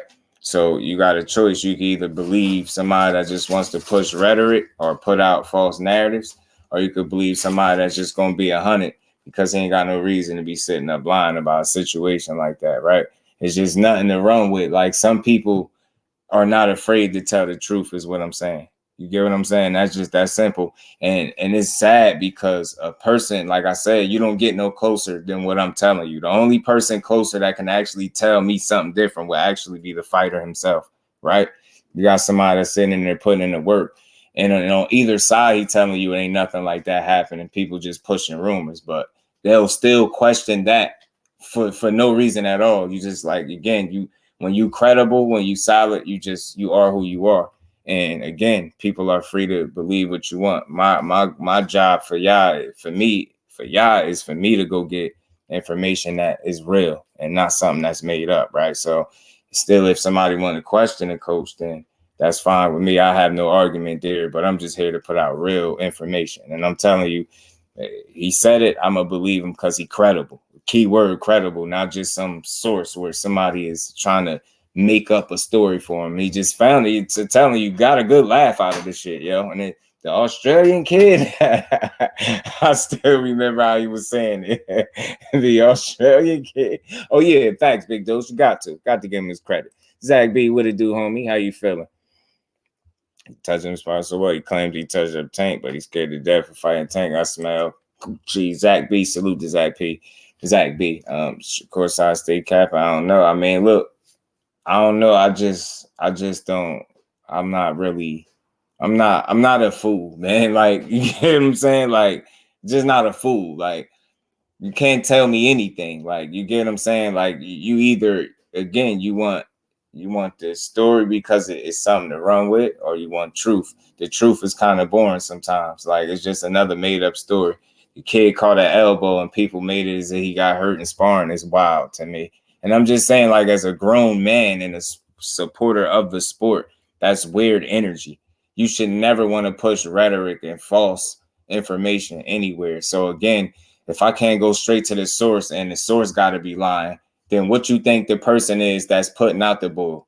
What they doing? They telling the truth? So it's like, it's not that difficult. Like, nobody wants to lie for anybody. You get what I'm saying? And you know the difference between somebody selling you something and somebody really being genuine because that's who they are. And that's what I'm about, having conversations and building relationships with genuine people where you can get genuine information, bro, and not just BS. So again, you can question anything in boxing, but at the end of the day, it's about knowing who you talking to and who you dealing with. You get what I'm saying? So it's just what it is. People told us that just on a video line. His daddy was called on video line a few months before that. Ain't nobody stupid. Zena be on it enough to believe that, man, I'm not running with it. Again, you can not believe them. You can believe them. But again, my job is to get y'all the right information. Just yeah, again, bro. Again, I don't know where you been at, DK, but I shoot down false narratives. I don't care who don't like it. That's just another one. Like, and you never heard me crying in your life on YouTube. You never heard me crying about anything. I don't have to justify anything. If you want to believe the 8 Mil story, God bless you, bro. But I ain't even going back and forth about that. That's silly to believe that the guy is getting $6 million now for a title fight, and you think he was gonna get 3 times as much, right? 4 times as much to fight is ridiculous. They ain't making him, yeah, man, you know it. Tank and Shakur is so easy. Why is every reason under the sun not to fight him? No words to his action. Yeah, because that ain't easy, Zach. Zach B. Expect and where energy from where people. That's why I say, man, one thing about me, I don't cry. I don't. Again, when y'all put up resistance to truth and real information, it kind of make me think a little bit. Like, y'all, so you just run with the lie. I'm not here to like make it an argument. We discuss boxing. If you feel like you want to run with somebody put out, have at it. Have at it. Tomorrow they say that had to throw Edwin out the gym because he was a tune up. Seen this movie before and it's boring. I'm telling you, y'all better wake up. I'm telling you, Zena be comment cooking, and I'm coining that phrase, comment cooking, because bro be toasting in the comments, cooking in the comments. Trust your opinion. Then you went to crying. Listen, when anybody in here ever hear me crying? Anybody in here ever heard me crying about anything? Like the choice of words is almost borderline offensive. Like you don't hear me crying about anything, but what you're telling me is you rather be lied to. So let me just let again, and you asking about something that I think you got the answer to. Like no, on one end they'll tell you Bob Arum is cheap. He's a low baller. He doesn't pay people their worth, right? And then on the flip end, because it's a scenario that they want to run with or a narrative, they'll think that he was going to all of a sudden break the bank for a fight that was worth nowhere near the amount of money that people were projecting. So again, it's just bad. It's in bad taste to come up there and throw out a hypothetical situation that just has no validity to it whatsoever. Like it's weird to do it. So again, nobody in this room have ever heard me cry about anything. Do I get a little annoyed with certain stuff? Yeah, I think we all do. We human, but y'all rather question the truth than the lie. Again, when you hear the bull, when you hear that something happened, you don't question that in the source. But if I tell you I got it directly from a source, it's like, well, he could be lying. Like this high school stuff, like I don't care about that. So again, my job is not to sell you the information, it's to provide you with the information. And as a fair content creator, I'll let you do what you want with it. I'm not here to tell you how to think. Once I tell you what it is, you can make of it what you want. I just know, are you speaking to people that, like I said, of substance, credibility, solid people, genuine people, then nobody's going to lie. You get what I'm saying? Nobody got to lie to, you get what I'm saying? When you really who you are, nobody has to make up things. You get what I'm saying? Nobody has to make up things. Yeah, because again, I don't cry up here though. Like, and again, when I be speaking, like I don't hear this energy. Where is this at? When I'm shooting down that when they was trying to make Debunking out to be the thug and Kambosos to be the patriot, where was you at then? Was anybody saying I'm crying when I was in defense of Debunking? Did anybody phrase anything I was saying crying? Then boom, that's one live, right? That's one. That's one. When they was making him, when they put him on the poster with all his jewelry on, with his hands wrapped, they try to make him just like the thug, the rapper type guy that, you get what I'm saying? He's just spending his money on jewelry. And then they put Kambosos over there with the flag, trying to make him look like the good guy. I was all in their ass about that. I didn't hear nobody come here and say, yo, you crying about this. When they was saying Debunking is chinny and he pillow fisted, and I got up here and did separate live shooting up down, I ain't hear nobody come in here saying, yo, you crying about this. I ain't hear it. I just don't hear it. So it's like when I shoot down a narrative for a guy that I rock with, why is it considered crime? Shooting down narratives, y'all should respect a man that's going to give you his time to shoot down a false narrative in a time where all people do is clickbait and lie to you. See what I'm saying? I just give people real information. I don't cry about anything. I get annoyed with certain stuff because people have come in here asking me the same thing over and over and over again. It's like, we got to start using our brains a little bit. Again, my info is going to come from the right sources. If I call it info, I'm going to give you solid info, bro. I'm not going to lie to you. That's what I built my channel off. My reputation is being just do and being solid. Like never being biased, never coming here to lie to y'all. I'm just a fair guy. Cap is a lie. If you cap, you're saying something false, and something false can be cap in general. Another word for cap is Bill-Haney, Oxford. Big and we ain't never got a box again. Well, right. well. I already been getting these bets, but now it's time for you to get your just do. Just salute to my guy, Big Dog Willie, man, supporting the grind. We want y'all to always understand something with me. I'm never coming here to lie to the people. If I can get information that's solid, it's my job to give it to y'all. But it's not my job to convince you, right, or sell it to you. I'm just supposed to give you the information, right? Not try to convince you to think how I do. I'll just give you what I can give you. Real information, bro. Big Dose, you already know you my guy. You get it. It's just I love the sport of boxing. I just hate false narratives for anybody. And like I said, I've done multiple lives shooting it down for other people. I just don't like them. I hate false narratives, bro. Right? You already know, Zenith, man. You already know, man. Salute to the family. Y'all make sure y'all punch the like button because I can take the slander. Right, Zach B. That's why over here, I'm glad you're in the building because over here, bro, we like to build the sport up. Let's build it up. I don't got no hate for none of these fighters. I don't care who's doing better than who. I don't care who's making more money. All I care is that they stand on business when they get in the ring. You get what I'm saying? And I think this is a real fighter. I think we're going to get a real fight November 16th. I like the Regis and Dead fight as well. Can't wait to see what Tank next move going to be. Everybody feel like they know. I'm waiting to see. I mean, he says some things. And moving on past this, salute to everybody in the building. I just wanted to bring that to y'all. So again, as far as that hurt rumor, that's just a rumor. In fact, bro looking sharp. It's very hard to hit in there. I was told it's like he got a damn radar on him.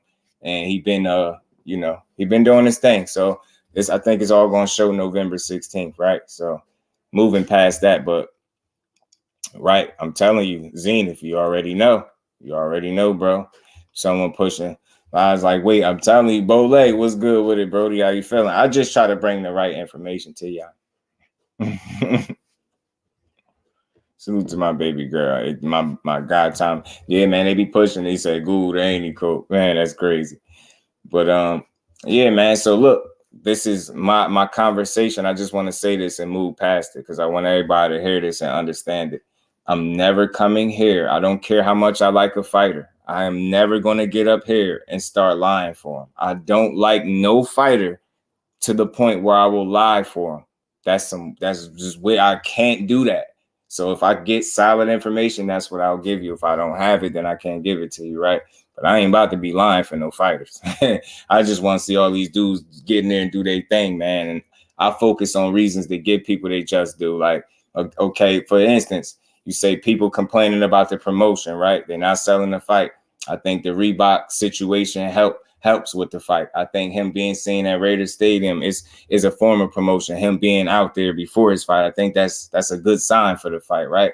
I think people are looking for promotion, but they're not seeing it as it's being given to them. Could it always be more? Absolutely, right? But I think it's in a good place, and I think he gonna do his thing. And I think I believe he got more to come. Certain stuff I ain't gonna say, but he got some good things going for him. Salute to my guy, B in Boxing News, man. Appreciate you, Just Do, for the awesome work. Appreciate you for the support always, man. B and salute to you. And we ain't never got a box again. Well. I already been getting these bets, but now it's time for you to get your Just Do.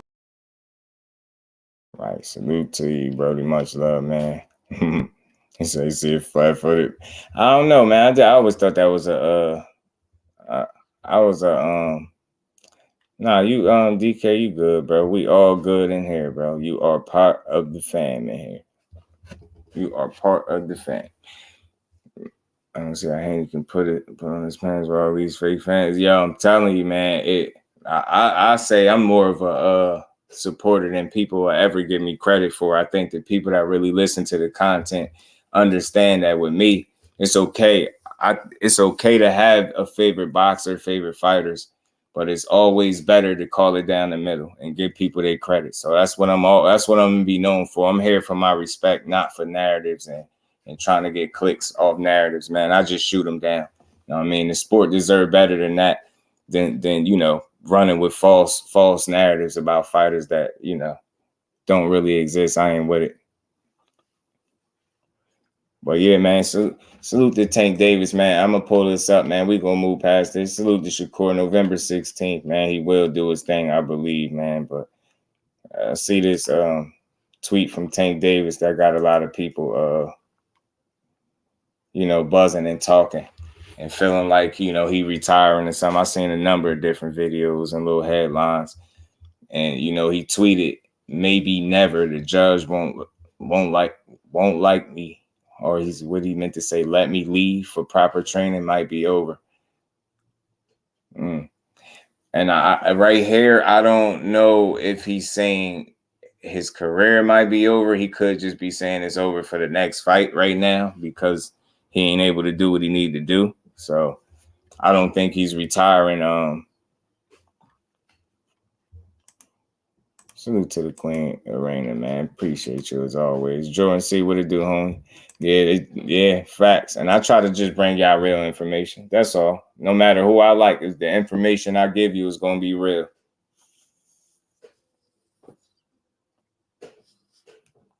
I ain't gonna make it up. I ain't gonna put the jacket on nobody or nothing. But yeah, to this Tank tweet, y'all, I don't think he's saying his career is over. I just think it's over for the next fight, man. I think maybe his frustration with the situation that he's dealing with, not being able to have the necessary freedom that I think he feels like he need to be able to do what he need to do, right? I'm not here to try to cry for him. It's not about feeling sorry for him or pity and none of that. It's just it's a weird situation. I think at the end of the day, it panned out how it panned out, right? Good, bad, or indifferent. I just think the kid should just be allowed to resume his career and do what he's doing, right?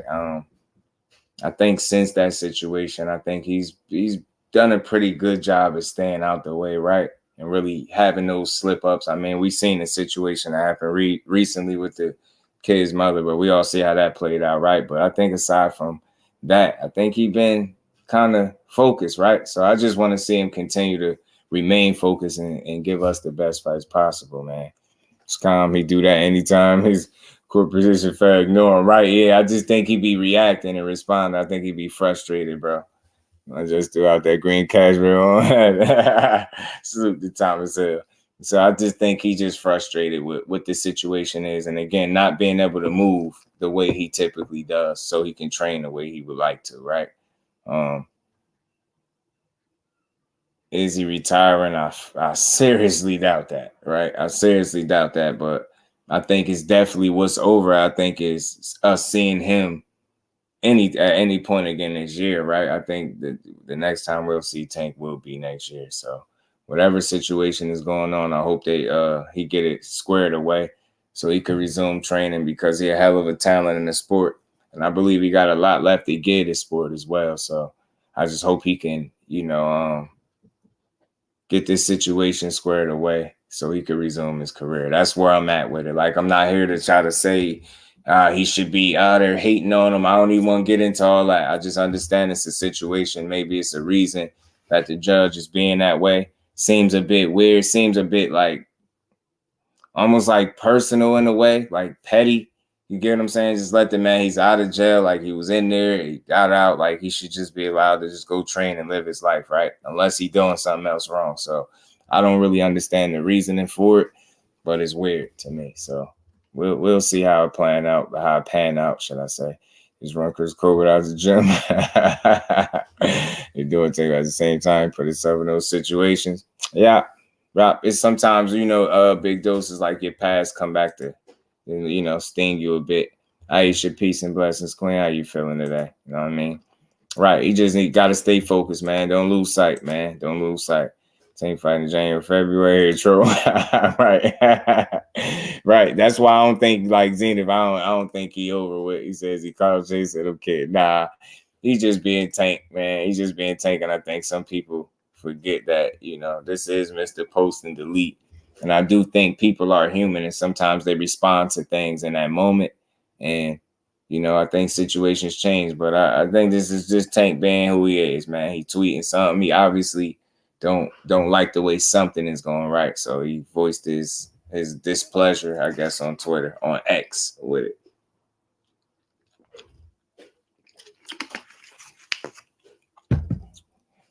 But it's all good, man. Like I said, I think the only thing is over is us seeing him the rest of this year, of course, right? And like Zenith said, I'm January, February, I wouldn't be surprised if that's when he fight. The question is just who he gonna fight. People saying Pitbull. I heard a number of different names thrown out there, but we'll just see who it is. If he going through something, whoever it is getting their ass knocked out, that's all I'm gonna say. Because you gotta catch Tank when he ain't going through something. Catch Tank going through something, he gonna put that pain on you. Because he can't do what he wants. Yeah, I'm from B-More and the judges are clowns, but like, so it'll be over soon. You get what I'm saying? It's just like, Zach, like I feel like he's worked his way in a position to be able to live life, right? You know what I mean? And I think that's just him responding to him not being able to do that to the level that he would like to, right?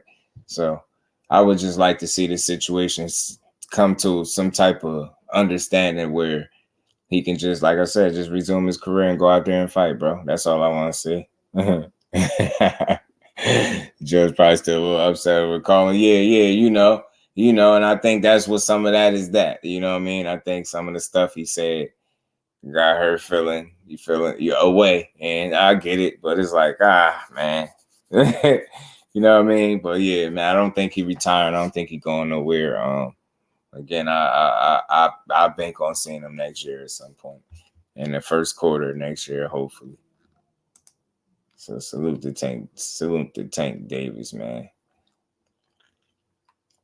Something else I seen real quickly, I'm gonna touch on before I get to Bill tearing into Elie a little bit.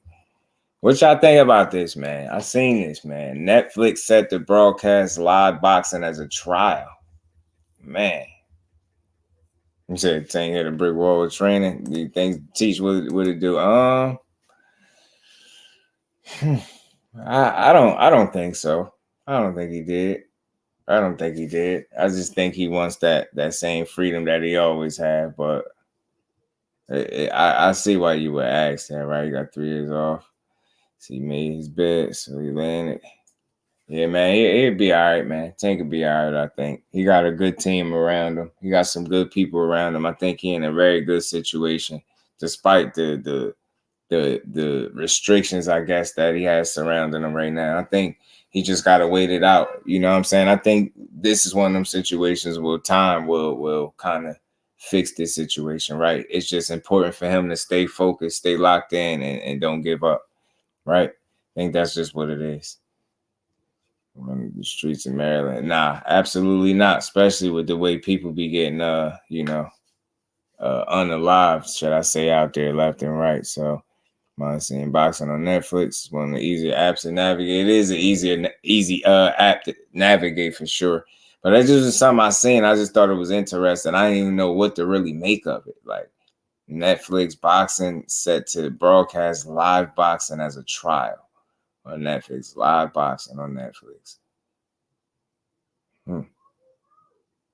I mean, I think at the end of the day, with Showtime stepping away from boxing and things like that, I think what we're gonna have to do is find or get used to some type of change happening. I think the way we assess boxing and get to it, I think is gonna be a little different. It's probably just gonna be in another network, and which one? I don't know. I hear people saying different stuff like Amazon Prime, and now you see Netflix talking about a trial, live boxing broadcast as a trial. I don't even know what to make of this stuff. I really don't. Over there training in the basement, trying to roll the ops. On sleep with Tank because he didn't apologize. So it gives her the right to do what she's doing. He's done all this time, man. Can't even do his community service because she got something to say. Yeah, it is a bit weird. Arena's like, hey, he's out of there. You already had locked him up for something. You really penalizing him for something he said. And I get it, like, words, but damn, man. It's like, let the man just do what he doing, bro. If he get in trouble again, then, deal with it accordingly. But I think to try to restrict a man from doing what he normally does is just a little spiteful or something like that. And you hate to see somebody in a position of power kind of borderline abusing it, maybe. So, but it is what it is. I think he'd be okay. But I'm with you 100%. PBC is really keeping a new platform under wraps. Yeah, a lot of people are reaching. I think so, Bole. That's why I ain't comfortable with reaching on nothing. I just got to wait and see what happens. But I think boxing will continue and they're going to make a good move, man. I think we just got to be patient and see how it happens. I heard a few days ago, with Amazon, Netflix is on the other entity that PBC is trying to get with. And you see this right here. They're talking about a trial run, big though. So who knows? And the only thing I can do is speculate, right? I just brought this to y'all because it's something that caught my attention that I seen. I'm like, wow, Netflix, boxing, and Netflix is just something I never could put together the two. So, but net like the Queen said, it is easy to navigate nonetheless. You know what I'm saying? Anthony, what it do, homie? How you feeling? Community service? Yeah, I don't know what's up with that, but it seemed like she is being somewhat spiteful. Most homes have them both, and real fans will buy the fights he's been showing too. Be right, yo. We want our boxer, Zach. We want our boxer, bro. It seemed like something like that. Aisha Shavai, what it do, homie? Yeah, I don't know why they got Jake right there, but he did. Big Jake making moves, so I'm like, So the judge an envelope full of money. Somebody need to pay her off. Her PBC heads are gonna be mad. Yeah, Zenith, man. I never understood that part either. What is it with? Why do people celebrate what they feel like is the failure of the PBC? I'm so I'm clueless on that. I don't understand it. Like, if you truly love boxing, you can't say that the PBC hasn't put on great fights and great cards and have a great stable of guys over there. Like, I just don't understand the celebration of them potentially not doing well. Like, I don't get how that's fun. I'm clueless as to how you celebrate that in this boxing. I don't get it. Netflix and Amazon would be perfect. I'm starting to think so too, Zenith. I think people got to just be open to the change. I think people just got to be open to the change. Like, that's it. Right. Oh, yeah, that's right. That's definitely right then. Haters is always going, hey, I don't get it, Anthony. I don't get it, though, bro. I swear, y'all punched the like button for me, man. I don't get the celebration of the potential thought of PBC not doing well. Like, I never understood it. Like, it's mind blowing to me. But yeah, man, Netflix, easy to navigate, like the Queen said. Amazon, same difference. I think it's the platforms that people could access and get to easy. Just think we just gonna have to adjust to the way that we get our boxing, right? But I don't think it's going nowhere. If it's Netflix, I'm with it. I feel you, Jay. He said, yeah, hey, they have Jake Paul up there, right? I know, y'all. I know. I know. I thought y'all was gonna let that slide. Focus on the news. Focus on the news, man. I don't know why they got Jake right there, the problem child. But that's interesting nonetheless, though. Netflix, boxing. It could be a good thing in boxing. I don't know what Charles say. It could be a big thing in boxing. PBC doesn't do well in boxing, doesn't. People just hating. Tell them survive, man. They be hating. PBC be putting on, bro. Jake the face of boxing. You know what I'm saying? Problem child with his 2 different colors gloves. Jay, he out here setting trends on them. Cannibalistic behavior at its finest. We eat our own.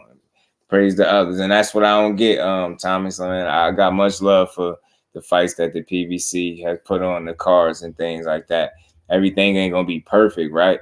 But I don't think you can say that for no entity in boxing. Everybody has their issues. Everybody has their down cards, or their events that ain't the best or might not live up to expectations. But nonetheless, I think all of these dudes serve a purpose and a place in giving us good boxing at one point or another.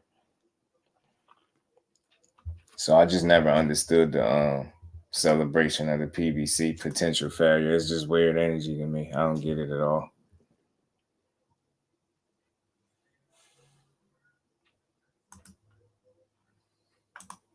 Pull this up, man.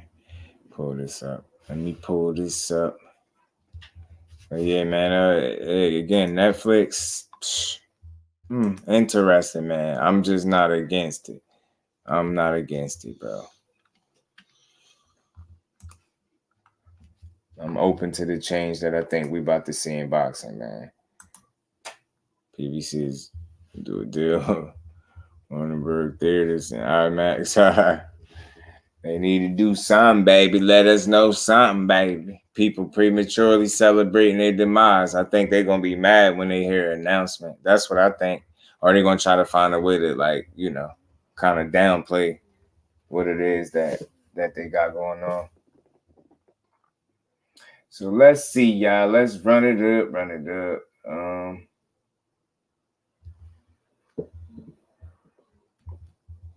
So segueing into, because I'm about to play this video from Bill, but this is a quick one from y'all boy Regis. Y'all boy Regis got a message for y'all, for young Dev and Billiam. Remo, what it do, homie? How you feeling, bro? Appreciate you sliding through, man. The Canelo Trouble fight was shown in select theaters. That's dope too, Aisha. That is dope to come to think of it. It's out right now. You could go watch a fight in the day. And I'm gonna beat the out Devin-Haney, bro. A big screen. Man, that's live. This the quick message from the Rougarou, y'all. Rougarou's talking his talk. I know y'all gonna be like, but he didn't say nothing at the press conference. But this is what he said, though. Hey, what's up, everybody? So we 4 weeks out right now, and I'm gonna beat the out Devin-Haney, bro. 4 weeks away. It's a month away. And it's getting closer and closer, but man, I'm about to beat the out of Devin-Haney, bro. I've been busting my ass, I've been grinding. But I'm about to this boy up. 4 weeks. 4 weeks. Get y'all tickets. Straight like that. Get 4 weeks. Get y'all tickets. Young Regis, he said he gonna get him. He said he wish he had that energy at the press conference. I was a little surprised by that energy too. But like I said, bro, when I realized that I talked to my bro that had personal conversation with Regis and the energy that he was showing, he said that's how he is a lot of times when you see him in the gym. You know what I mean? Yeah, he'll respond. Of course, we seen him turn up in interviews and snap off, but he ain't really say too much here. He just talking like a fighter would talk, right? He ain't saying nothing too crazy. You know what I mean?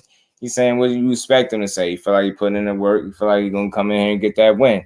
You did. You feel me? You feel like he gonna come in here and get that win, and I ain't mad at him. You know what I'm saying? I ain't mad at him. Jay, hey, Dixon, what's good, Jay? How you feeling, bro? Appreciate you pulling up. He said, looking like a rag doll. Looking like a rag doll. Oh, man. I hope Regis does just that. Want to see Devin got what Foster showed me. Yeah, Foster showed a lot of grit. And Foster showed a lot of grit, y'all. A lot of grit and determination, man, with that fight, man. Salute to my guy, Kirk Douglas, man, in that Cash App, always supporting the grind. Much love and appreciation, Kirk. And we ain't never got a box again. Well, right. well. I already been getting these bets, but now it's time for you to get your just due. Kirk, man, appreciate you, family.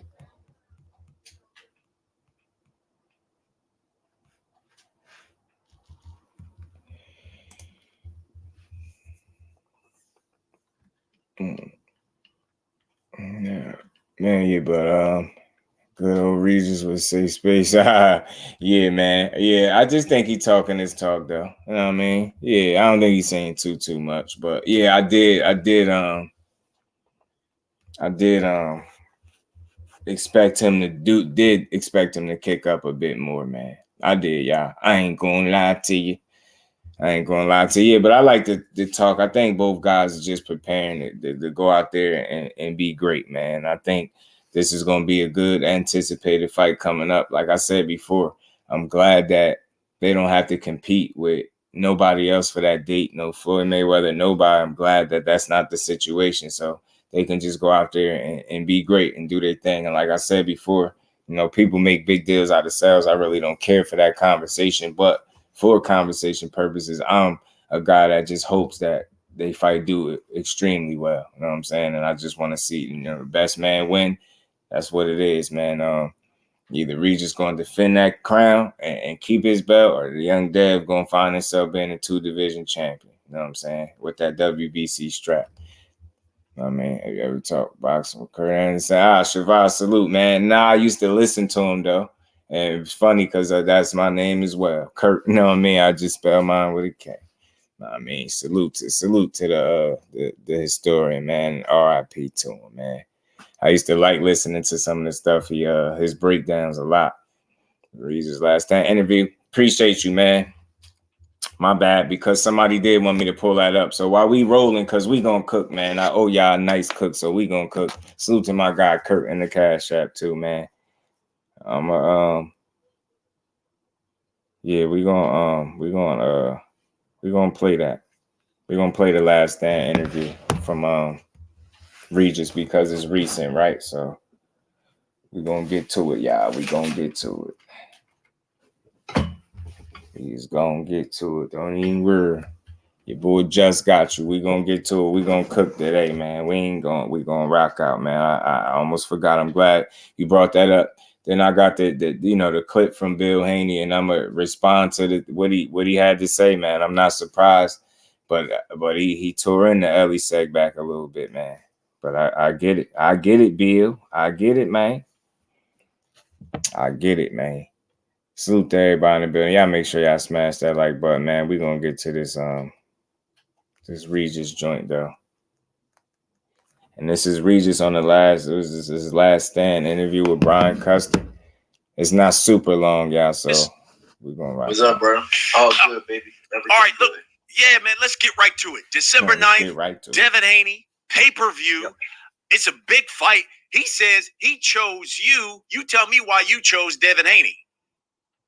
I think it's the biggest fight. You know, for me, I told people, bro, I want the big fights. That's all I want right now. I just want the big fights. So that's the biggest fight they offer me, and that's why I took it, basically. I met with Elie, when we had the stuff going on and stuff like that with the promotion company. And I met with Elie, and he told me the plan. He said, listen, this is what we're gonna do. We're gonna get you a homecoming fight. And then after that, it'll be a Devin-Haney. It'll be a big fight. It'll be a Devin-Haney or Ryan Garcia, somebody like that. And that's exactly what happened. And I know your strength and conditioning coach said we've been disrespected. When is the champion the B side and this guy is the A side? Tell me your feelings on that. Yeah, it just feel like, man, honestly, bro, I feel like the whole thing is a big slap in the face. I feel like it's disrespect. It's like they're treating me, like the B side.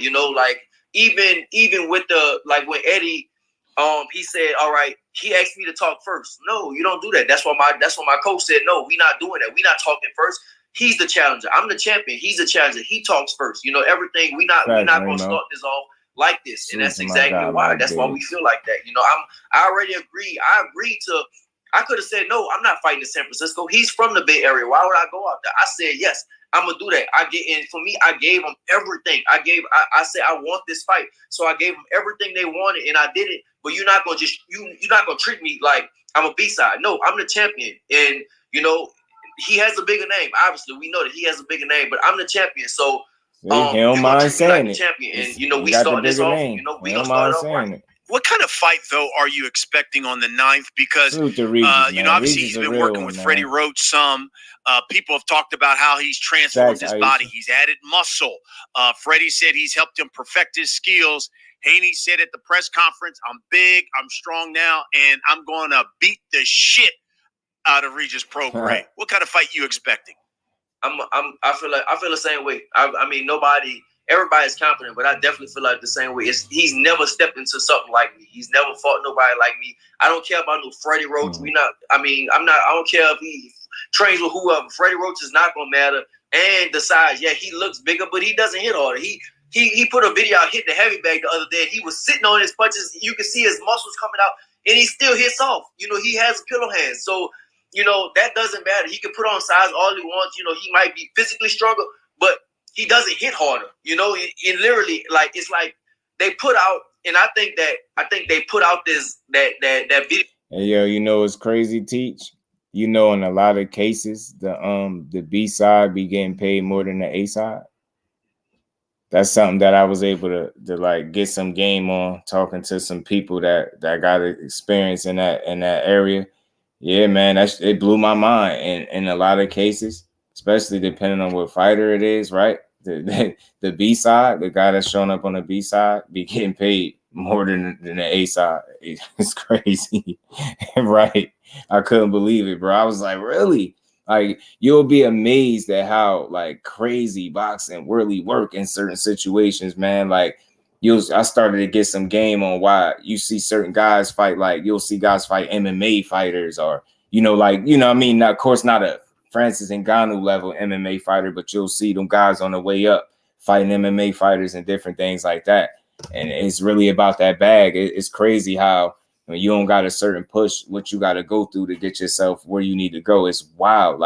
Somebody that got a crazy wild story is Marquise Taylor, man. He got a story to tell, his grind to get to where he at, and he ain't even all the way made it to where he at.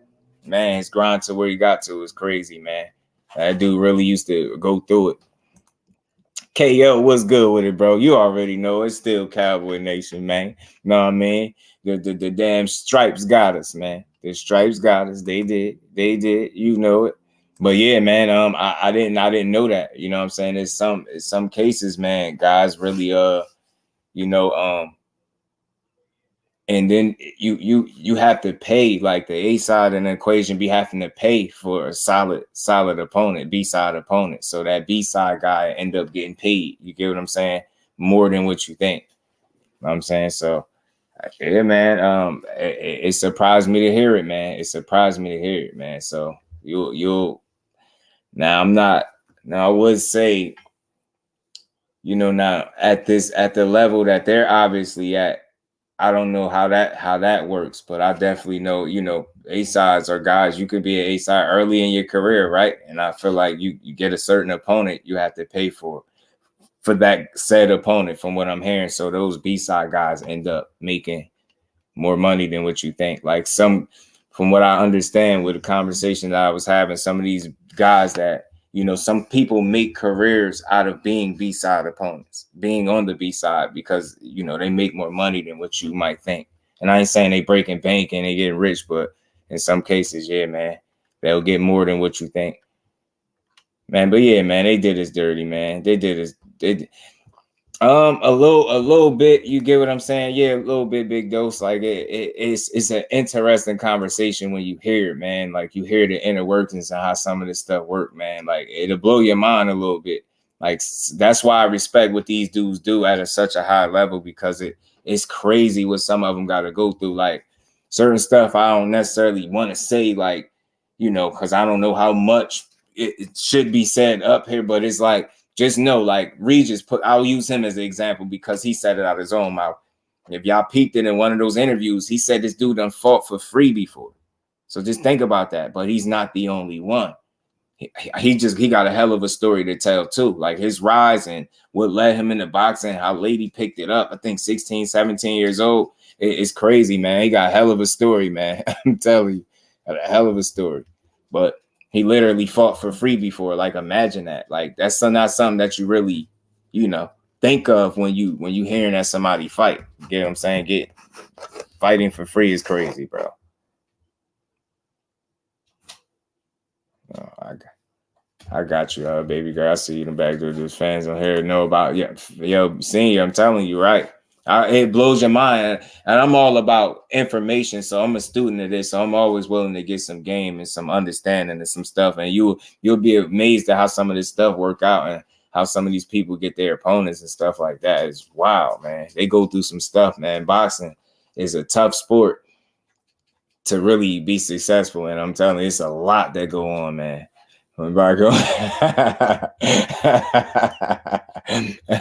Salute to my guy KO. He ain't having my bro ain't going. But let's finish playing this and salute to everybody in the building. Y'all smash the like button. We're gonna keep rocking this Regis interview. They put out, and I think they put out that video of him hitting the bag and thinking like, oh, you know, like he hits harder, but literally you put that out and you sit down on your punches and you still hitting soft. You know, he hit the bag. He was really hitting that bag with all his might, and he's still hitting soft. So, man, that's not gonna matter. I don't care about the size. Yeah, he might be physically stronger, but you know that doesn't equate to punching power. You know, right? And I'm a student. I'm always trying to soak up the game, man. Like that's just not stuff that I knew how it was going. I'm like, wow, man. Like it just make you have a different level of respect for people that really make it.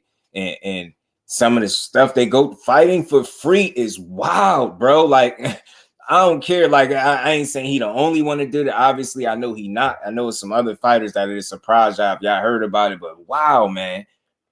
Putting your life on the line, fighting for free is wild, bro. No money is crazy. And no money for a fight. Your life is crazy. And then you had the nerve to have it happen more than once and you still stuck with it and you managed to find yourself being a 2-time champion, bro. I tip my hat to him. I tip my hat to him multiple times for sticking with. He could have been gave up, bro. Man, Regis could have been quit. Yo, what? Man, he could have been quit. Lala D, peace and blessing to the queen. Good to see you in the building. How you feeling? Fighting for free and next to nothing. Yeah, I mean, you get what I'm saying. Yeah, but yeah, it's crazy when you really think about it, Big Dose. And it's probably a lot of people that, you know, that's their rule. Like, it's just impressive that these dudes stick with it like that. Myself, you'd be surprised, right? I'm learning a lot. I love the game. I love getting the game, man. I love getting the information, man. I love it, but it's crazy. They just make you those type of conversations just make you have more respect for these fighters and what they go through. Like, man, and then you start to understand opponent selection a little bit better. And when you see certain guys fighting, you get it. You start to, all right, you could kind of understand what happened in a certain situation. It's crazy. Some of these dudes really fighting for free is wild, bro. Like that, I respect to that. Yeah, he might be physically stronger, but that doesn't equate to punching power. So I'm not worried about that. I'm not worried about him with Freddie Roach. I'm not worried about nothing he's doing. I feel like I'm gonna shut everything down. And he's trying to try all these different things, and I feel like, man, that's not gonna work. I've been busting my ass for this one, and I'm gonna be down. Got to stand on it. Obviously, people talk about how Linares, when he did try to engage, Linares hurt him. Do you think you can really hurt Haney and I'm gonna stop? I feel like I'm stopping. I feel like I'm gonna stop. I feel like I'm gonna stop. He's been hit. It's like people are saying Haney's a defensive. He's not a defensive mess. He gets hit. He gets hit flush with a lot of shots. He's not like a Floyd or nothing like that. No, he gets hit with a lot of hard shots. Big shots, and he's never been hit by somebody. Like he got. Loma was touching him up. He's a 22-pounder, 26-pounder. He was. Loma's really good. His skills, but he's a smaller guy. Linares, same thing, a smaller guy. Jojo Diaz, a smaller guy. All these guys are small, and so he's never been hit by somebody like me. I'm a real 40-pounder, and I have power in both hands. So I definitely feel like I'm gonna stop it for sure. He has all this stuff going on, but I don't care. I feel like I'm gonna stop it. I was reading about the fight, and people have wrote like they said the thing that Prograis is gonna. He got to stand on it. He say he feel like he gonna stop him. Feel like all the stuff he doing it ain't gonna work. Feel like he's punching his hardest on the bag, and he ain't got no punching power, pillow fist. Like, again, I know Regis as a fighter, he don't mind nobody holding him accountable to the things that he say, right? So with him feeling this way, and I expect to see a certain approach to this fight if he feels like Haney ain't punching like that. Like, I want to see it. Like, you get what I'm saying? I want to see what you're doing. Like, I want to see you approach the fight a certain way. If you feel like a guy can't punch, you should fight a certain way, right? So I'm going to be looking for that. I'm going to see if that punching power going to bother you more than what you think. Get what I'm saying? So we going to say it's going to be entertaining to see, man. But he got to stand on that. Like, you said he can't keep you off him. So I want to see you, bring the fight. I want to see this. I want to see how interesting this get, man. The officiating was bogus, man. Floyd's Devin Haney. Right. People use Floyd as the bar with the defense, but he definitely Devin Haney, man. And Devin Haney on the night might be more than enough to pull his win off. You just don't know. But I like both guys. I support both guys. I like Regis. I always have. I like his temperament, his attitude. I think he's getting a real test. And I think, Dev is getting one. So I respect this move 100% for the first fight at 140. Like I said, it's going to be fun to see, man.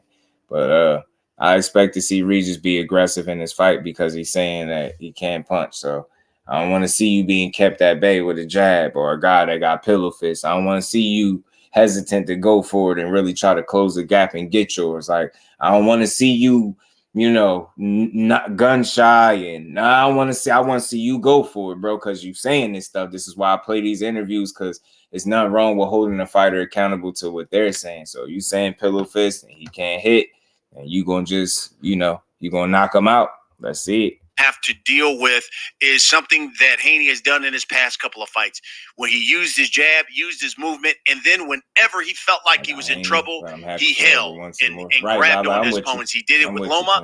He did it with Kambosos. How do you combat that?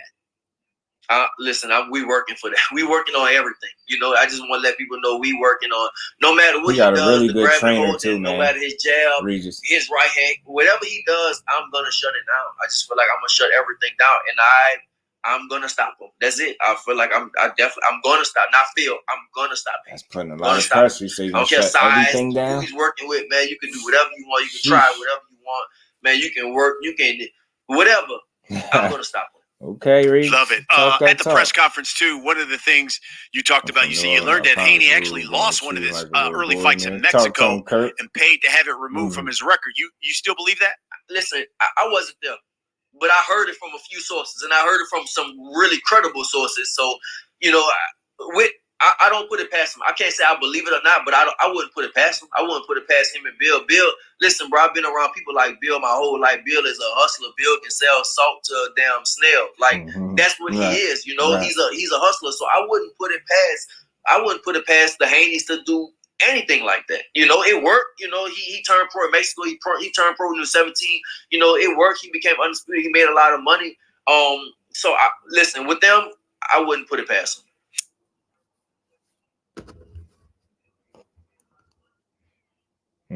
I feel him. I feel you, Regis. Nah, my source is really legit, bro.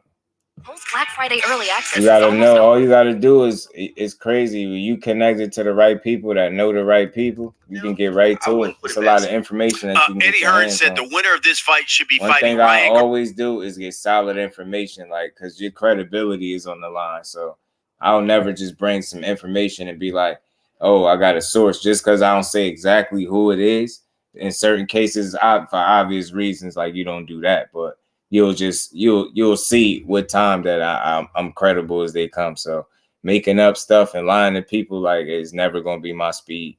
You know what I mean? So, and again, when people say narratives and stuff, I just ask people to tell me the narratives that I pushed ever. You know what I mean? Or lies that I told. I just don't do it. Garcia or Teofimo next. Is that one of the fights that you would like next after this? Both of the fights, yes, for sure. I want both of them. I want big fights. I keep saying that's all I want. I want the big fights. I want the big names. I want that's it. Like pay-per-view status fights. That's all for me. That's the only thing I want. And I'm just so glad. Like I'm starting with Haney. You know, this is the fight for me. Rolly Romero was on IG, said among other things, "You're ugly," and used the P word when referring to you. Do you want to fight Rolly Romero? I would fight Rolly. At first, I was saying I would fight Rolly, the saddest champion to be in boxing right now. Rolly is the worst champion in boxing. That's why I was like, bro, I want big fights, but Rolly is a big fight. Rolly is he called everybody ugly. The one thing I'm not gonna toot my own horn, but one thing you can't say about me is I'm ugly. I know that for a fact. You can't. That's one thing you cannot say about me. You can't say I'm ugly. You know, you can say all kinds of shit. But you cannot call one thing you can't call. You know you can't call me ugly, bro. You know, so yeah, bro. But I'll listen. If we can fight Rolly, I'll fight Rolly, bro. He got a belt. It will be a big fight. But I think Rolly is the saddest champion in boxing right now. I think he's the worst champion in boxing right now. Tell me why, Brian Custer why do you up. feel that he's the saddest champion in boxing? Bro, he got a belt. It will be a big fight, but I think Rolly is the saddest champion in boxing right now. I think he's the worst champion in boxing right now. Tell me why, Regis. Brian Custer why do you crying. feel that he's the saddest champion in boxing? Man, look, bro. I mean, Rolly got knocked out. He got his ass dropped by that old ass man. That man was 60-something years old. He got his ass whooped by that man. He got dropped, and they got knocked out. He got his ass dropped by that old ass man. That man was 60-something years old. He got his ass whooped by that man. He got dropped, and they gave it to Rolly. You know, why you say Big Watch Barroso 60-something years old? He got his ass dropped by that old ass man. That man was 60-something years old. He got his ass whooped by that man. He got dropped, and 60-something years old is crazy. Rolly, you know, like come on, bro. I think Rolly is the worst champion right now. I can't say the history, but Rolly is current champions right now. Rolly is the saddest champion right now in the whole world. That is something. Brian Custer crying, yo. Record, bro, Brian Custer got a napkin to his face laughing, like, bro. Y'all don't get it. They gave it to Rolly. You know, like come on. That's why I'm rewinding. Brian Custer crying in the back, right yo. now. I can't say the history, but Rolly is current champions right now. Rolly is the saddest champion right now in the whole world. That is something. I'm not gonna lie, that's a record, bro. To say you the saddest champion in the world. Man, really, like, I've never seen him laugh. Like he crying. You the saddest champion in the whole world, right? I think he the worst champion in the world right now. Okay. Oh my gosh, that's Regis. crazy. Hi everybody, we got new podcast. Brian Custer, shout out for that. Brian Custer, shout out, bro. He was crying in the back. Your man had tears. He was wiping his face. Regis, shout out, bro. Close, very close to the Charlos. So let's talk about some things. Both of you guys are originally from Louisiana. Right, Rolly. Both of you guys now living in Houston. What'd you think about Mel's performance against Canelo? Great. Mel should have did more, man. I mean, listen, yeah, I know Spence did right. The thing is, too, Mel is he's undisputed at 154. He went up to be great, but I just feel like, man, once he felt that power of Canelo, it's just like he didn't want to, he didn't want to engage, and he just. And that's his man, y'all. He ran around the ring. He just didn't want to. It's just like he didn't. It's like he didn't want to engage. He didn't want to get knocked out. Now, listen. The thing is, people saying all this stuff. He didn't want to turn to a meme and stuff. Of course, people will give him slack no matter what. People gonna talk about him, but he didn't. He didn't get knocked out, and he still is the champion at 154. He still is undisputed. They gave one of his belts away, but he still is the champion at 154. So, I mean, I'm happy for him. He got the Canelo fight. He went out there. He dared to be great, and it just didn't go his way. That's all. But he's still a champion at 154, and he should defend his belts at 154. And now people are talking about, man, Canelo, Bud Crawford, two of the best pound for pound fighters in the world, and I keep telling people they're weight divisions for a reason. You just saw that with Mel and Canelo. Why would people think that Bud and Canelo would be an interesting fight? I'm just saying Canelo's too big for that.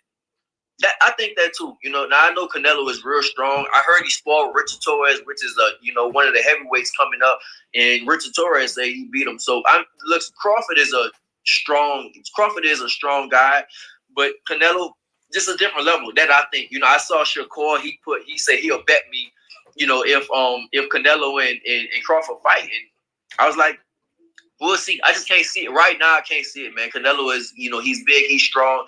And he hits hard. It's not only that, man. He is the best. He's the best in the world right now. One of the best in the world. So it's not like Crawford just going to take on, just any one. I think 168. He's not taking just any 168 pounder. He's taking on one of the best. And I just right now for me, I can't see it. Now if Crawford can go up there and beat Canelo, man, that just really tests his greatness. Yeah. Jamal is back on November 25th. 2.5 years away from the ring. Can he still be elite after all of that time, or do you think he's missed out on his prime years in this sport? High growth for all schools are schools that in 3 out of 4 years produce a Yeah, well, I hate when I skip it and they still got the nerve to show me another ad, bro. Like, what's up? Time, or do you think he's missed out on his prime years in this sport? Honestly, that's a question. It'll be answered in the ring. We'll see. We'll see how he's missed a lot, man. Bro. He missed a lot of his career, and our bodies. Everybody knows we have a clock. We have a time clock on our bodies right now. So, I don't know. We'll see. We'll see how he looks. We'll see how he looks. When he fights, that's all. Because he has been out the ring a long time, and man, it is something to leave those prime years. It's gonna be hard, but I want to see how he looks. I want to see how he's gonna respond. You always have a great perspective on this sport. What did you think when you got word and you heard that Showtime and we're going out of boxing after 37 years in the business? Right. I mean, it's a sad thing. It's definitely a sad thing, but it's just, boxing moves. It moves on. HBO did it. It moves on. Now Showtime is doing it. It's moving on. So, just want to see what's going to happen next. I'm pretty sure, every time they have a low, they have a high. So I'm pretty sure, I know y'all got something up y'all sleeves. It's something going to be, probably something going to be even bigger. So I'm excited to see what's going to happen, where it's going to move from. You know the deal, Regis. For everybody who watches and listens to the podcast, we let them submit questions through social media, so we'll get right to them here. All of these questions come from X. And that was pretty much it. That's the tail end of that, but that was cool for Regis, man. Like I said, I'm just ready to see the fight at this point, man. I like it. He talking his talk. He ain't saying nothing different than what a fighter's supposed to say. They both doing they job is selling the fight. And listen, I can't wait to see it. Gregory Pratt, what's good with it, family? How you feeling, bro? Good to see you in the building. D for the win, what's good, homie? How you feeling, bro? Good to see you, Bill. Got game. He doesn't lie. He has no need to. So we take you 2 blocks to get to the point. We gonna get there. Said I rock with him. Salute to my guy, Remo.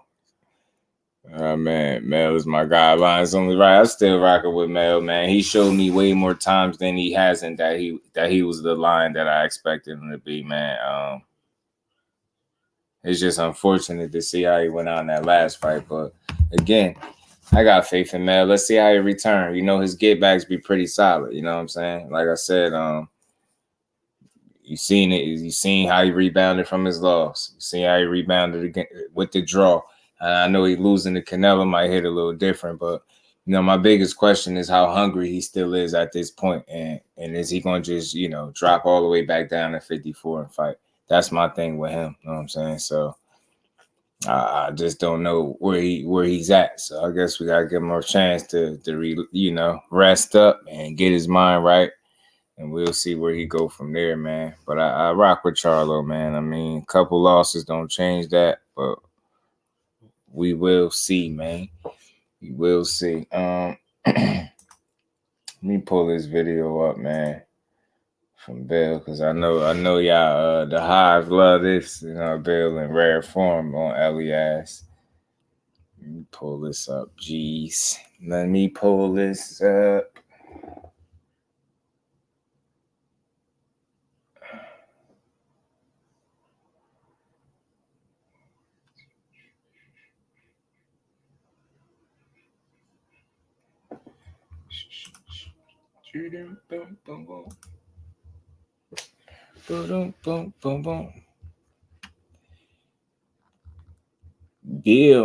Bill on Elie Segback helmet, boy. He tired of the lies. Elie. He done had it up to here with you. Man, could be forced to be reckless. Yeah, he could be. I think too, Gregory, at 160. I think he could. I think it'd make more sense for him to drop down. It would seem like 160 than 154 again. But then again, with those titles, man, those might entice him to stay going back down there. You know what I'm saying? So who knows, man? I just hope he be smart about whatever it is. His next move is his best move and a smart move. You know what I'm saying? But if they say they can fly, yeah, zoom, get him, zoom. So I'm on Shakur quick, so I believe my eyes line. Shit. yo. Oh man, I'm not getting into that. Hell no. If y'all got it, man, y'all got it. Let's hear what Bill said. Let's hear it. Public service announcement. Let's get him, Billy. We got a fake reporter doing fake news by the name of Elie Segback. Not only is this scumbag doing fake news and being a culture vulture, but he's also pitting young African Americans against each other.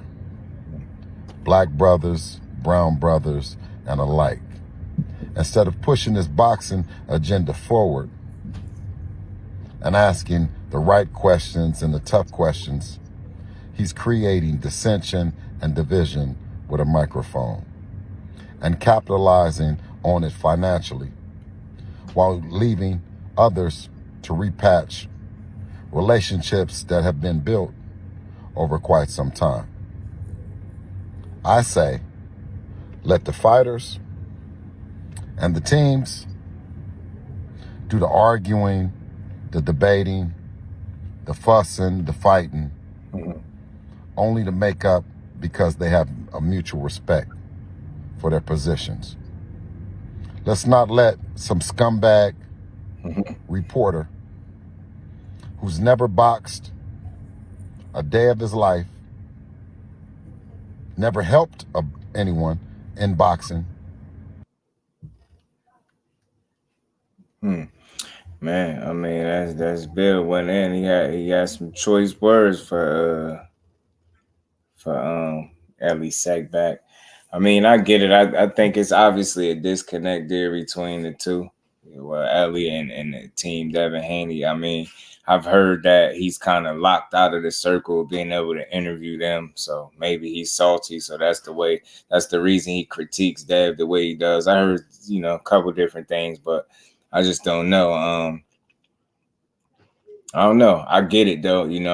I've seen some of the videos with him going in a bit on Deb, but I guess the only reason it's of any substance, right? Because he has a big platform, and I think he's saying those things. So, I think Bill feels like he has influence, and the only thing he does is, put one fighter against the other, or big up one guy and trash everybody else. I mean, I'm not saying that's exactly the case. I don't think so, but I think I think his positioning is what makes people mad. I think the positioning. I've heard different things about Elie. I heard some people say he's solid. People that met him in person say he's solid, helpful dude. You know what I mean? So who knows? You know what I mean? But I can understand why Bill would feel this way because, he ain't said nothing positive about Dev in quite some time. You know what I'm saying? So there's no surprise that these dudes, he said, cue that beautiful being footage, just videos, no sparring as Shakur heading out and then saying in the background how many rounds they did. They done, yeah. I'll say this. I mean, if you really was trying to make a point, you wouldn't post a clip short enough, just long enough for somebody to draw a narrative. You'll actually post, like, notice something, right? This is how influential certain people are in their areas, right? Nobody even seen a single punch being thrown. Like, that's the wildest thing that I've ever seen. Now, not one punch was thrown, and people was willing to say, yeah, he quit. Just think about that. Just let that rock. Just let it marinate for a second. Just think about it. You ain't see a single punch being thrown. And then when a person say, yo, you know what? Drop the whole foot. That's the end of the story. You don't hear him be like, oh, okay. So it's like, then it'd be like, well, won't you do it? Nah, y'all dropping footage, so drop some real footage. That's my take on that. But it is what it is, man. Bill went on a podcast saying Coach Cuddy and the Wire was not based on Coach Calvin. Oh, man, yeah. And you know that they said that was, man. You know it. So, Mike, Aisha, that's wild. Mike Kirkland back in the super chat. Appreciate you. Much love and appreciation, bro, as always. Bill needs a mirror to look in because it sounds like he's talking about himself. Talk to him, Mike. Hey, man, I think it's Ellie's positioning that got people kind of, I mean, he feel like he got influence. A lot of people follow him. Big platform, and I think he just, basically calling them out for spewing lies and different. And we ain't never got to box again. Well, right. well. I already been getting these bets, but now it's time for you to get your just due. Are people that make the anti-tank content on behalf of Debunking scumbags just asking for a friend? KO just asking for a friend. That's why I say it's hard. It's difficult because if you partake in, putting out that kind of energy and rhetoric, then it's kind of hard to call somebody else out on it if you've been a victim or if you've been a participant of it in your own right. So that's just being real. That's with anybody, any situation. If you've been a part of something like that, it's going to be pretty hard to push that, somebody else or something and not you yourself. So you get what I'm saying? But it is what it is, man. Where do y'all think it came from? Out the air. Shoot, that Shakur clip said more than that. I tell you what, that Shakur clip said more than that sparring clip they dropped. I tell you that. That spoke volumes right there. Like, I don't give a damn. Nobody say, if I heard that come out of somebody's mouth, it's just hard to refute that when you hearing it from the horse's mouth. It's hard, man. He said he quit the whole gym would have went. Yeah. Wow, yeah. The discussion in the background gave it away because they're saying it's done because the rounds. Yeah, they agreed on. They got the rounds. Yeah, I'm telling you, that's what I got from it. That was very easy to see that too, Zenith. I was like, damn, that's a reach right there, man. But I say, man, I ain't even surprised. You see, they saying today, or he got hurt in sparring, and I tell people that I got here directly from the coach it ain't happened. They like, he could be lying. He's lying. Like, bro, this is where we at in boxing. So who do you believe then? You believe the narrative because it's something you want to believe? Like, that's weird. You don't believe it from a direct source that's there. You're going to think that he just lying just to protect this guy. And I get that, but really, like, when you come down to it, are you going to believe the inaccuracy of the rumor or somebody that's a direct line and got eyes on the situation? So I'm going to take the guy at his word, especially when he's solid, credible, and genuine. And not everybody in boxing is scumbag or this liar or looking to protect God. Some people just solid individuals, man. And that's what the unique thing about this space is, man. You can build good relationships with people and they solid and they stand for something, right? Get what I'm saying? So it's just different strokes for different folks, man. What's good with it, fam? Y'all smash that like button for your bro, though. He said for Elie spread rumors about Shakur hurting Sparring. Not the Haney's, yeah. Oh, yeah. Oh, was it? Was it Elie? Damn, that's just crazy, man. Elie, you scumbag. Get him, Bill. Get him then, Bill. I ain't know that, but I don't know. For me, I don't know who exactly where it came from. I just know it was out there. And I just wanted to shoot it down. Cause I seen people responding to it, sending me stuff. So I was like, okay. It's only one way to find out. And like I said, that wasn't a planned situation. To be able to talk to a coach like that or that level with that type of credibility is dope. You know what I'm saying? And like I said, everybody's not in the game of boxing to lie and mislead people. Some people just solid in their positionings and in their spots, man. You know what I mean? Cheated when the fight broke. Yeah. True indeed. True indeed. It's crazy. I can't. I got talking to each other. Nah. Yeah, So, biz, got Bill was sitting the bus. Shots of content creators. Nah, Elie. Yeah, man, I get y'all. I'm with y'all. Y'all know. So, you just got to be careful sometimes in the world of boxing. Boxing, please. You have to be careful. You have to be careful in the world of boxing.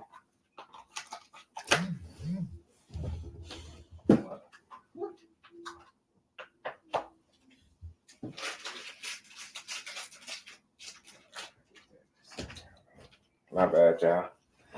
My bad. Pardon me, y'all. Yeah, y'all crazy. Y'all crazy.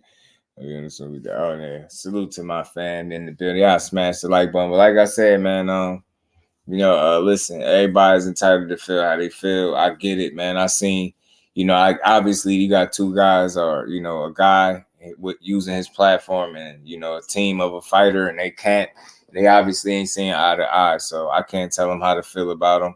I'm not here to, it is what it is. I call things out accordingly. Like I don't care for a lot of rhetoric and negativity tearing at fighters either, but I also do understand that when you are a heavy participant of the same behavior that you're calling out, it's kind of hard.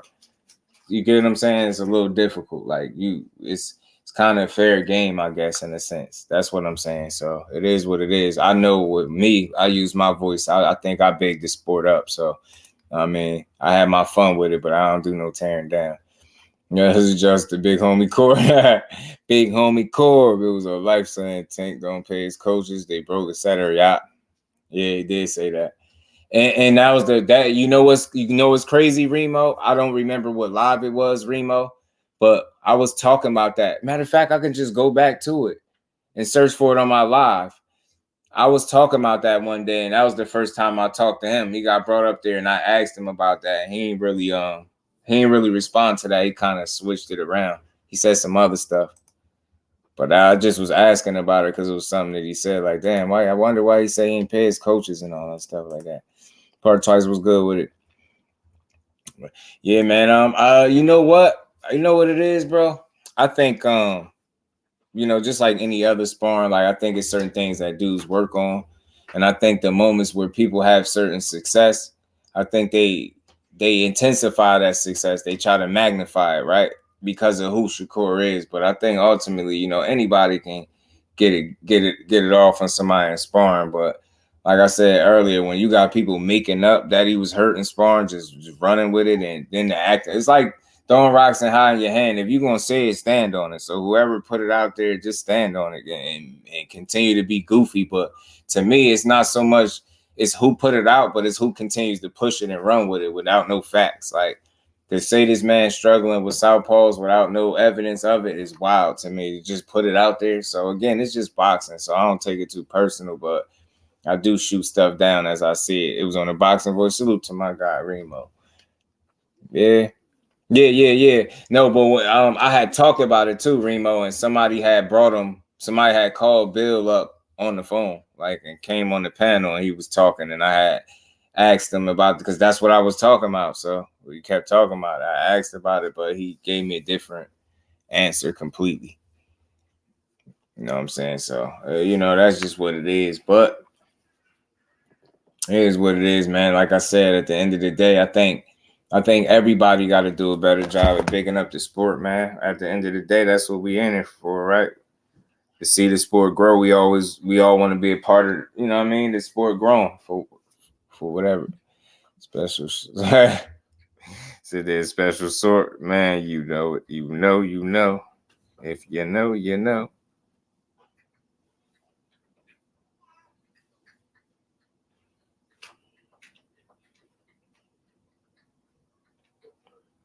Hold on, there's something else I wanted to talk about too before we got out of here. Y'all smash the like button for you, bro. He said trouble with southpaws, but he's sparring workout with Terrence Carr. That's what I'm saying, part twice. Like, people will just put anything out there on the young lad, man. And the vultures will pick it up and just run with it and pass it off as law. So it's like, I think now you get into the point in boxing where even when you get solid information, you got people will question the solid information before they will the blatant lie. And that's a little concerning for me. That's weird. So I'm gonna always do my best to big the sport up and shoot down these false narratives as I see fit, and just stuff that be blatant rumors and lies. I think it's weak. I mean, I think it's enough boxing going around for that. You know what I mean? Where you ain't got to do that. Up in the link. Yeah, you already know. Absolutely. Aisha, yeah, man. So speaking of that, I gotta pull that up too. There was a little clip up with that too, Aisha. Yeah, so Raymond Muratalla, I did have that in my description too. Raymond Muratalla did call out Debunking. That's the second fight in a row that he called for his name. And I see different people calling it clout chasing and stuff like that. And the reason why I don't feel like it's clout chasing, because, I mean, what is he supposed to do? You know what I mean? Said some other stuff. What is he supposed to do? I mean, he constantly winning. He get guys up out of there. He looking impressive. He constantly improving. I think he's better than a number of guys that Haney already has fought. You know what I mean? But I think the issue that he's going to run into is the obvious one, right? He's at 35 and Haney will now be at 40. So I think that's going to be the issue. But the reason why I don't think it's clout chasing, because I think he's a credible opponent, a solid guy. I think he will take the fight, obviously, given the opportunity. And the fact that, Debunking still holds claim to 3 of those belts down there at lightweight. I think until he completely either detaches from those belts, vacate them all, I think people will continue to want to call him out and try to fight him, or, ask for fights, whether he's at 40 or not. I think once he no longer has those titles as an attachment, I think, people will stop calling for him, especially at 135 at least.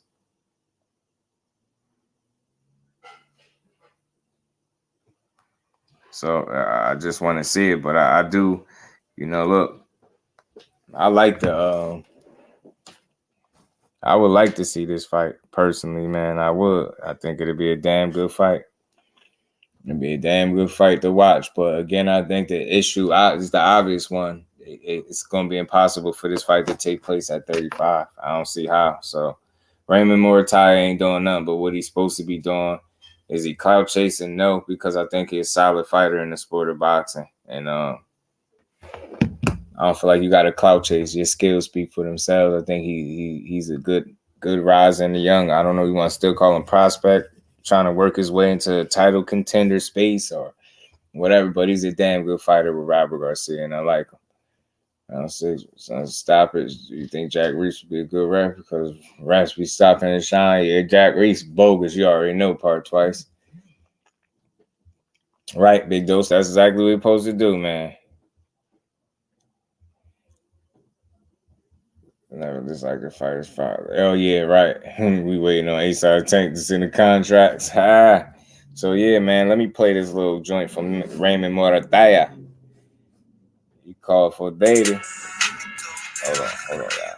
That was wild. Get that out of here. Why would they want to play that?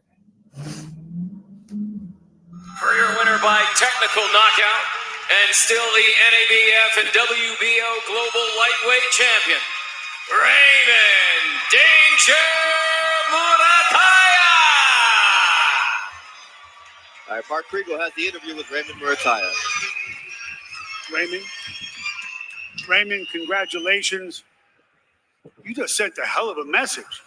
Yes, sir, man. I mean, that's what I'm here to do. I'm here to put on these shows, man, and every day I'm working hard, man, to get these opportunities, man, and I'm showing out. Listen, you said to me yesterday it's going to be a left hook, right hand, late. That's pretty much what it was. I just didn't see you dominating. I didn't anticipate a complete shutout like this. Did you? I thought he was going to say that. Yeah, man. I mean, that's what my team's here for. We put in the hard work, man. I'm here to take out these opponents, man, and then I can't wait to see what's next. Listen, you're not a secret anymore. You're ranked. You know who's out there. There's Kambosos. There's Loma. The Los Santos and Shakur are going to fight soon. And there's Debunking. I don't know where he's going to stay. Who do you want? Listen, man. I'm here to take whoever. I'm here to take whoever, any champion. I hope my next fight is a title fight. Robert, you ready for a title fight? Ready for the title fight. No matter who the champion is, we're ready for him. Is there anyone? Look, I wave a magic wand. I say you can have whoever you want. Who's the first guy you want? Devin-Haney. He has the belts at 135. I want those belts. Hey, I don't know what they were teaching at your father's gym. I know what they're teaching at your gym, but man, you were well schooled. Thank you, man. Appreciate that. I got a great team behind me, man, and I'm just loving my team right now. Your father's gym. Look, I wave a magic wand. I say you can have whoever you want. Who's the first guy you want? Devin-Haney. He has the belts at 135. I want those belts. Hey, I don't know what they were teaching. There you go. He won Devin-Haney, man. But of course, he was saying that he's supposed to gun for the top, just like any other fighter. He's not saying nothing outside the norm. Again, if he's cloud chasing, I don't think so. I think he's a quality fighter. I think he'd definitely take that opportunity if he got it. With him being on the top ranked side of things, and him having a common opponent in Nakatila, I know Shakur got a fight coming up, but so do Devin-Haney, right? So Devin and Shakur fight, it'll be up before Devin-Haney's, right? So you'll figure he probably could possibly be back in the ring before Devin-Haney, right? Just given how they last couple fights play out. They close together, but Shakur got the, fight first in November, obviously, right? So I just felt like with the common opponent that maybe he would have said that name, but, he said anybody. And again, he said he waved the magic wand. Who would you pick? Of course, you're going to pick the guy with the belts. It makes sense too, right? But again, if at any point that, Shakur Stevenson and Raymond Muratalla presented itself as a real fight, would I watch it? Hell yeah. I like Raymond Muratalla. He can fight. Dude is nice, man. Dude is nice. But, he did say Haney, but that's the second time he said that. So he said, well, go to 140. Yeah, man, you already know. Behind the Hands TV, what's good with it, my bro? Narratives work on everybody except the people who actually in the gym. They can't fool me. I keep trying to tell them, bro. I try to tell them, old coach shooting down the false narratives. They still like, yo, coach could be lying. I said, damn, man. Nah, man. I keep telling y'all, anybody that questions that man gas tank, you clearly ain't paying attention. I'm telling you. Haney's holding the belts for Muratalla. Nope. Absolutely not. Fight won't happen unless it's a lot of unseen ducking that people don't see. Matchmakers get them pocket squeeze as well. You know how it go, man. People gotta get they gotta get theirs, they gotta get theirs. Tank lullabies everybody from 130 to 140. Talk to him. Zoom, man. Bro, be on it, man.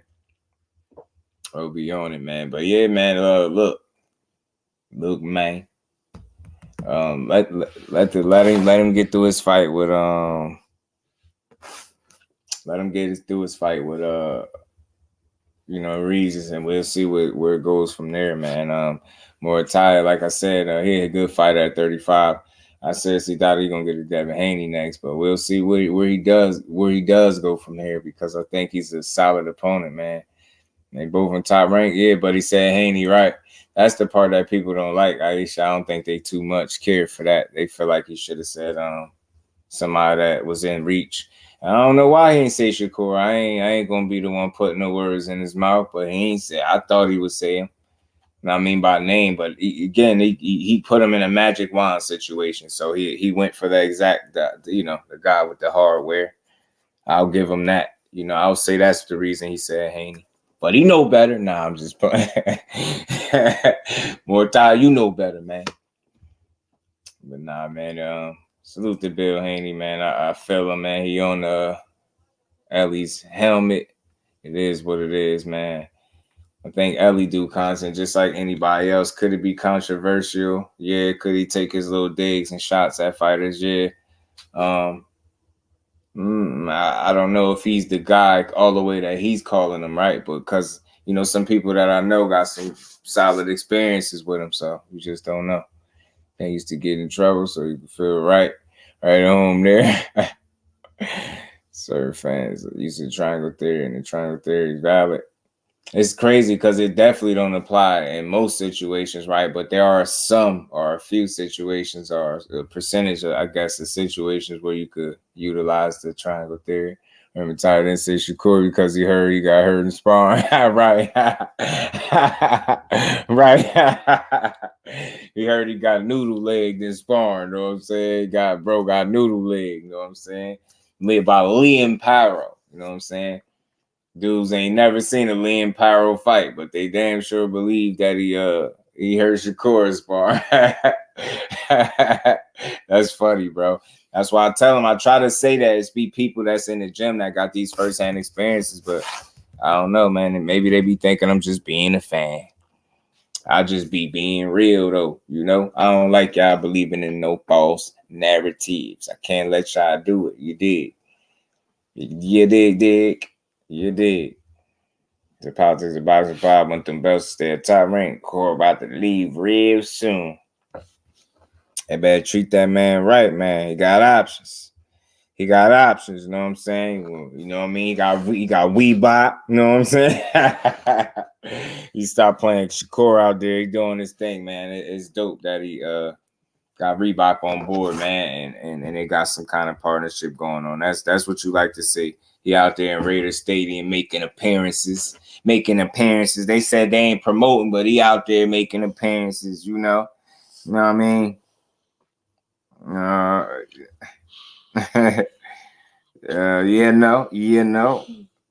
You dig?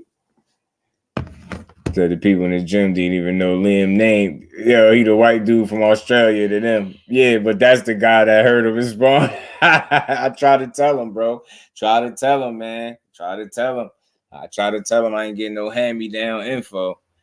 They learn. Elie, my guy, he put me on some game with the podcast shit. That's what I'm hearing that about him, senior. I'm hearing that. So I just weigh the options. I try to understand where Bill coming from. I get it. Like he just ain't particularly been saying some very pleasing things about your son. So I understand it. I understand why his positioning is what his is, right? But I also, I just listen to some other people share his sentiments too. But then there's some other what I've gathered, right? Some of those people that share his sentiments don't have like the interactions with him that I guess he does, right? So I understand his positioning. But the other ones that got some positive things to say is based off, personal experience with Elie. So it is what it is. Like at the end of the day, what I get from it is he ain't perfect. And whenever you got a platform, especially a large platform, and you got a bunch of controversial takes and you digging in certain fighters, people gonna call you out on it. I get it. You know what I mean? I get it. 100%, bro. But I hate false narratives, man. I do, Thomas. I do. You said power of the body snatcher. Liam. They ain't even know. You see what bro said? Look, man, he was a white dude from Australia to them. Man, you did. Like what? Bro can't believe and it's crazy out of all the people they picked. I think they could have tried to pick somebody else. And I ain't no disrespect to Liam, but man, he ain't doing none of these Liams in boxing could do anything with Shakur Stevenson. I'm willing to bet anything on that. I'm willing to bet anything. No, not a damn Liam in boxing could do anything with him. In or around his weight class, they can't do nothing with him. Liams. Beat Liam ass, dog. Salute to my guy behind the hands TV, the Boxing Menu podcast. What's good with it? Fan Bill just popped up on somebody podcast about 10 minutes ago. Did he? He always give the people his time, man. Salute to him, man. Salute to Bill. Ain't nobody do getting off from Shakur period now, especially not no Lynn Parrow. I'm telling you, it's just that's not the guy. That's why I say like this. Some of this stuff ain't even believable. It's just laughable at this point because they'll say anything. They'll just say anything. Like they got gas. They putting gas tank issues on him. They saying he quit and sparring. They saying he got hurt in sparring. Goddamn, he's struggling with southpaws. Like you name it, they saying it right now. Everything they can say, they saying right now. I'm like, nah, you clearly doing something right, bro. Just keep working, keep winning, bro. Impressively too. Impressively. While they continue to hate, you did. Man, what's up, bro? Some stuff. Sheesh. My bad, y'all. I got too much stuff on my phone. I got to delete some stuff.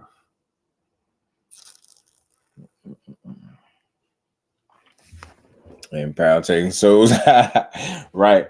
And some people don't even realize like who he is and who he fought with them facts and sent bro over the edge. I'm telling you, yo, facts. He just said, man, the hell with that. He done had it with some of you dudes, man. Start snapping out.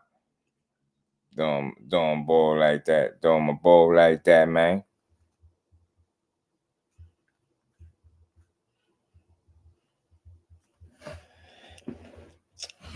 He said, we bot. Yeah, you got we bot going on. Bro got we bot. You know what I'm saying? You got some good things going for him, man. You know what I'm saying? And he just need to know. He just need to know his haters have arrived full time now. You know what I'm saying? Them haters have arrived, bro.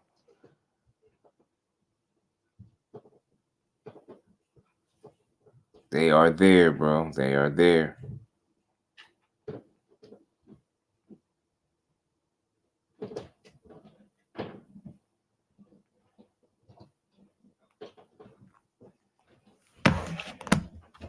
But y'all make sure y'all punch the like button, man. But we gonna see how all this shake out. Like I said, man, we got some real salute to my guy, Boxing Menu podcast, man. We got some real good action coming up, some good fights, and I'm looking forward to them, man. So I think anytime you got real meaningful fights coming up, you gonna get a bunch of rumors and hearsay and BS, man. It's just no different than any other fight.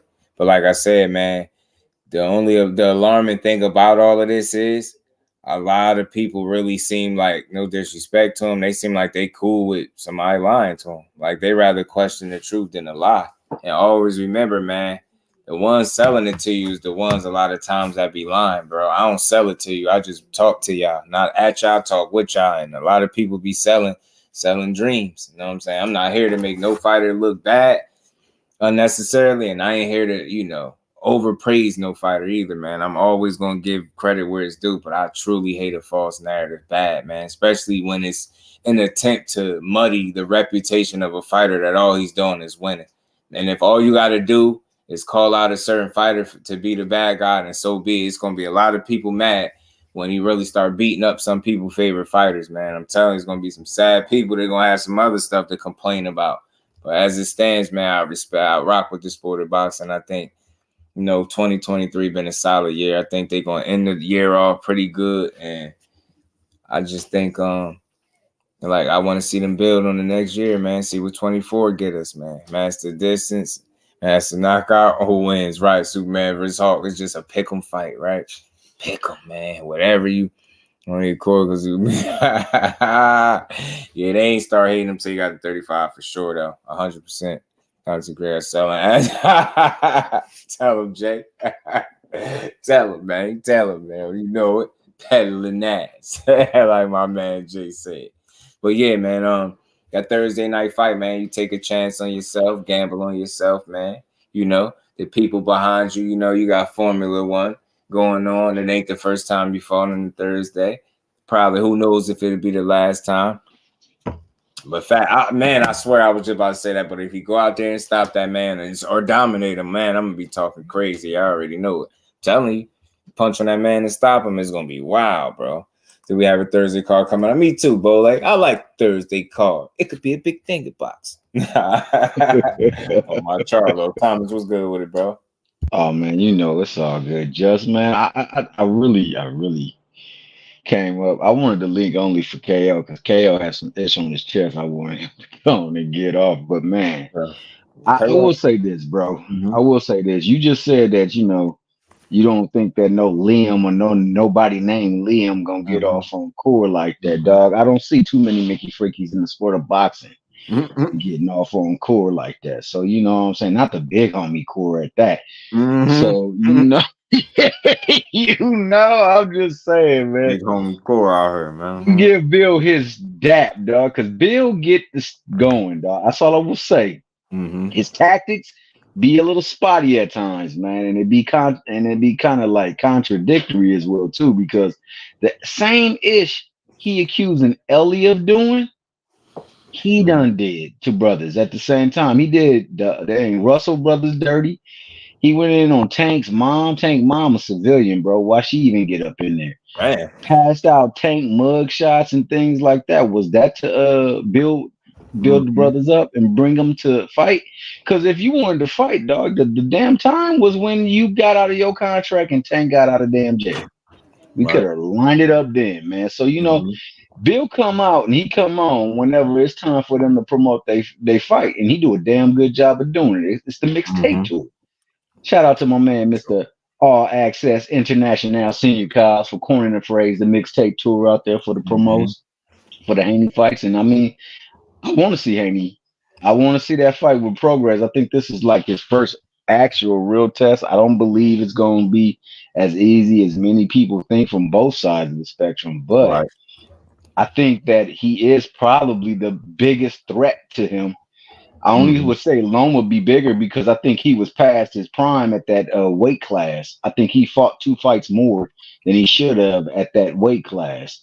And that's why that fight was probably as close as it was. I mean, however, this fight won't be the same. I think he really going to have to put his ish together, and he going to disguise a lot of some of the mistakes that he makes in the ring and some of the habits that he has, that he often does. So, it'd be a great fight, man. But, no hate for that man at all, dog. I got nothing but love for him. I want to see him win. And I want to see him win only because, the more he does better, the better it creates opportunities for other fighters and other fights to be made. So, but hey, I like Prograis too, man. So, I'm torn in this one. But I tell you what though, man, I don't think that he should have targeted Elie like that, man. And definitely shouldn't have tried to use race as the bait too, man. If he got a problem with the way he covers your son, address that. But don't say, you doing it as under the whole umbrella as he's attacking all these black fighters and he's pitting them all against each other. Yeah. That I think that was going a little bit overboard. But it, like I said, it's me again. Hey, this week, this month is lit though, because hey, this week coming up, we got De Los Santos and the big homie Core. Then after that, we got Boo Boo. It's me again. No, it's not. You the got Mexican monster. Mr. It's me again, man. It's Mr. It's me again. So hey, man, that's all I really want to say. Also, man, I wanted my man Zenith over there getting people upset, man. Zenith, you gotta chill, bro. You gotta chill, man. You got these people over here getting upset with you, and you got my boy Big Dose over there getting upset, man. I can't have you be having my boy Big Dose like that. Yeah, spreading the mugshot always is a low blow. I always like when they keep it boxing because it makes the conversation more fun when it's not a personal one. Like, it ain't built off a bunch of personal emotions and jabs. Like, I like to hear somebody say they knock somebody out, whoop somebody ass, and it's within the realm of that, the sport. You know what I mean? So, man, yeah, but the mugshot thing always gonna leave a sour taste in people's mouth because that's not it. That ain't it. We know that ain't it. It's okay. It ain't, man. But the thing is, like, I love what Yeah, and I rock, and see me, I rock with people for other reasons. It sometimes may be the way they carry themselves outside the ring. Sometimes it's how they handle themselves in the ring. But I rock with them. I rock with boxing more. I like football. You know, I'm an Eagles fan, but I'm a fan of football. I can sit there and tell you, hey, the Eagles was beneficiary of some suspect calls and lack of calls in that game against the Cowboys. Right. I could be real with it, dog. I'm a Lakers fan. I watched what happened against the Sacramento Kings. They cheated the Kings, bro. They literally cheated the Kings. The Kings is on the verge of going up 3-1 on the Lakers. And they did everything they could to let the Lakers get back in that game. And of course, if they hit free throws, it's a moot point. But what the rest was doing, you could clearly see. And then my man came out later on and said, "Hell yeah, we was over there making bread off how we was officiating the games." So yeah, man, you know, it is what it is, bro. But you know, we can only hope to see the fights because the fights will tell the truth. You know, especially when they're at their best. So I don't want Tank to fight Devin Haney at 135. I know they've been capping, saying they'll lose 5 pounds for 30 million. They got the structure on lock for the whole year.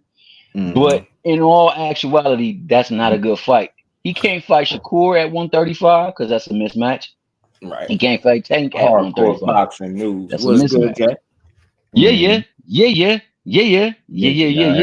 Tomorrow. That's dope, man. That's dope. Salute to Aisha. Appreciate it. And salute the undercard boxing, my guy, man. Still putting in that work. Salute the undercard, man.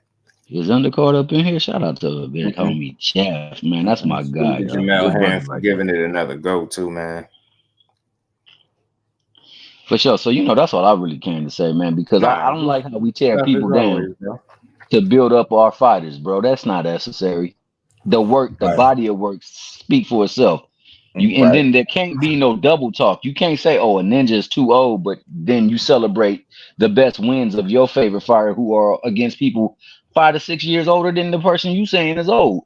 So we gotta stop this stuff. We can't go on sparring, dog. Sparring is just celebrated practice. That's all it is. We talking practice? I remember AI went on if you're gonna go off it, at least do it accordingly and you know, get the facts. I say that. So if you want to go off that, that's your measuring stick. If that's your measure of success, sparring, go have at it. But definitely have them facts right. Stop running. Don't let nobody push no narrative down your throat. Just because you just conveniently don't rock with a guy as much. Don't drink the Kool-Aid that ain't even got enough sugar in it, bro. Hey, bro, the last time I saw somebody drink a whole lot of Kool-Aid, man, they was laid out on the damn floor, man. You remember that? Don't drink the Kool-Aid because the Kool-Aid could be laced. That's all I'm going to say. You let them see how they react and respond in the ring because it's totally different when them lights is on and it means something. Yeah. We ain't working on nothing but getting a dub. That's the only thing we working on, and it's by any means necessary. And I don't care what nobody say, man. I'm a big Muratalla fan. Big time Muratalla fan. I love that brother, man. But if he get in that ring with Shakur, he can't be doing the same stuff that he constantly does, man, because he gonna pick up on it. And then once he picks a lot of the people that's talking that Muratalla probably don't even know he got put down pretty damn good a couple fights ago. Now I ain't making a big deal out of that, but I just you know I see something feeling like Mikey. Yeah, man. Like Mikey, I see something. I see something, but it'll still be a good fight. That dude really can box, and he well schooled under Robert Garcia, man. He can. And see, I think that's where you're gonna see. I was watching a video with Mike Tyson, man, and he was talking to Ngannou, and he was telling him, like, bro, you can hit him like that, and yeah, it's gonna hurt. But in order for you to do damage, you gotta punch through him. So you gotta shoot your hips. And you gotta push everything into it and stop winging punches, but shoot it and thrust it through with your placement and your torque from your hips. He said, man, because you can get out there and hit hard like people, but he said in the heavyweight boxing, there's levels to this stuff. That stuff just don't fly. So while you out there winging stuff, you leave yourself open. Right. True. So yeah. And why I got you here, and why we in this home stretch. So yeah, it's something I wanted to bring up. I don't know if y'all caught this. Y'all see this thumbnail. I don't know if y'all see that that T-shirt that say the Hit List tour. And Certain somebody got some merch out there, y'all. The Hit List Tour. So let me read it. You know what I'm saying? They got Jamel Hand crossed off, got Valdez crossed off, Conceição crossed off, Yoshino crossed off, and then the following names at the bottom, he got that's the Matrix, that's TBA. He got the Dream down there, is vacated. Pitbull Duck, and then you got Tank as a TBA, man. How y'all feeling about this Hit List Tour, man? You notice he got Tank name at the bottom too. See, how you hate on that? How you hate on that though, bro? You got somebody that's actively pushing for them fights. Right. Actively pushing for the fights. You gotta love that energy, bro. You got to. Right. I like it, man. I like the Hit List Tour, y'all. I like it, man. Shakur got some names to cross off his list: Loma, Dead, Pitbull, and Tank.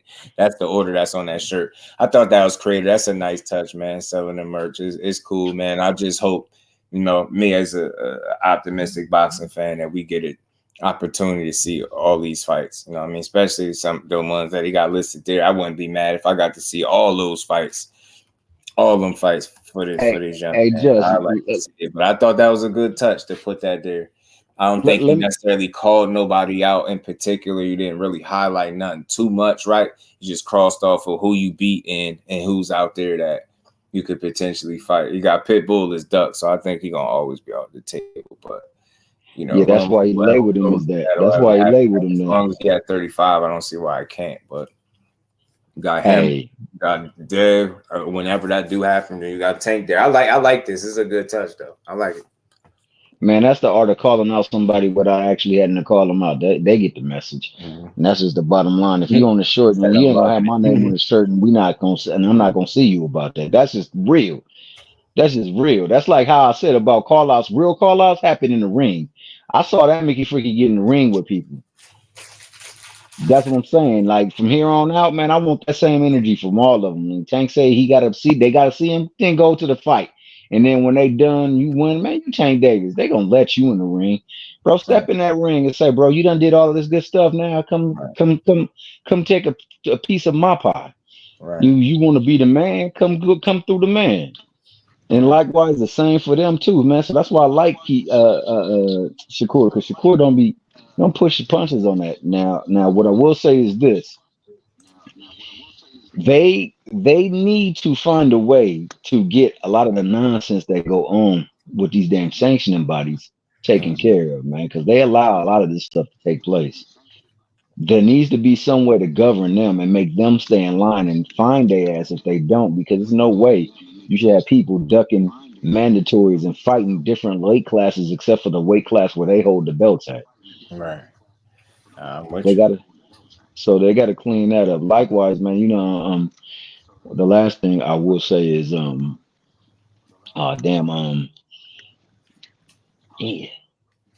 I was about to say you had just mentioned it about Shakur.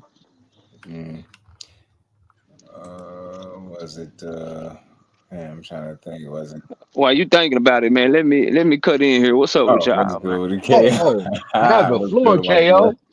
Talk to me. Hey man, what's up with these Jersey boy trying to take this Texas swag though? Joe, you talking about some creativity, right? It was creative when it was the Smoking on Blood tour. Now it's the Hit List tour. You right? It was creative to put names on your shirt and talk about who you fought and who you want to fight. Yeah, not Earl did it, bro. This nigga, bro, he jocking Earl swag, bro. He trying to take Earl's shit and flip it, bro. That's why he fuck with Drake and them. That's why he be talking about OVO and shit, bro.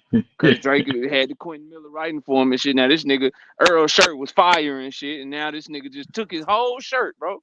Mm-hmm. He took his whole shirt, bro. Mm-hmm. And y'all talking about he creative? Nah, bro. Man, give Texas his swag back, bro.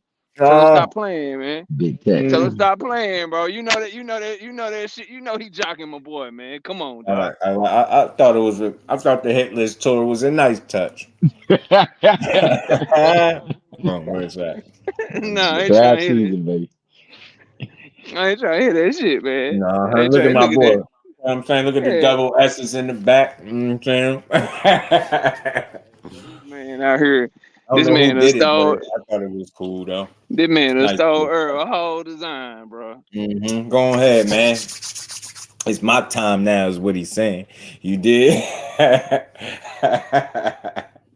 Oh man, it's just fun, man. But man, overall, man, I'm in a good space. I'm enjoying boxing, man. I just hate narratives always. I see a couple people fighting that good fight, shooting them down accordingly. I just got to say this. I can't stress this enough. Nothing I speak on is in an effort to try to protect. Like, that's weird. They can fight. They can protect themselves. But when I hear blatant rumors, and I just can't. I ain't going for it. Nah, we not doing the lies, bro. And when I tell y'all I was able to, have a conversation with the coach, and not only did he shoot that down, laughed at it, they barely even, no disrespect to Liam, they barely knew who he is, man. That's the white dude from Australia, bro. And they laughed at it. The fact that y'all even pushed that, he was like, man, can't believe they doing that. He said, who the yes, they're Australian doing it, man. As a matter of fact, he looking extra sharp, man. And that jab, I heard that jab is looking like a real weapon right now. So I want to see how this fight look when it comes, man. No I'm telling y'all now, 4 or 5 maybe competitive up to that point. After that, it's gonna be the Smoke Stevenson show. If I'm wrong, I'm gonna be right here with y'all, man. So until then, we gonna see. It's gonna be the Smoke Stevenson show. I'm gonna have people complaining, saying he ain't really wasn't nothing anyway. He ain't that good. He fought another cab driver, flat-footed Mexican, or whatever y'all push. It's gonna be that, but. Think he getting his ass beat come to 16, but I can't see it no other way. This ain't a real big fight. It's a test, and my boy gonna pass his test. He gonna move on. We gonna see what's next. We gonna be sitting there waiting for the next big fight, man, or the first real big fight. Because this ain't it. It's a cool fight, but it ain't no real big fight. Then you can kick his ass. Gert, peace, bro.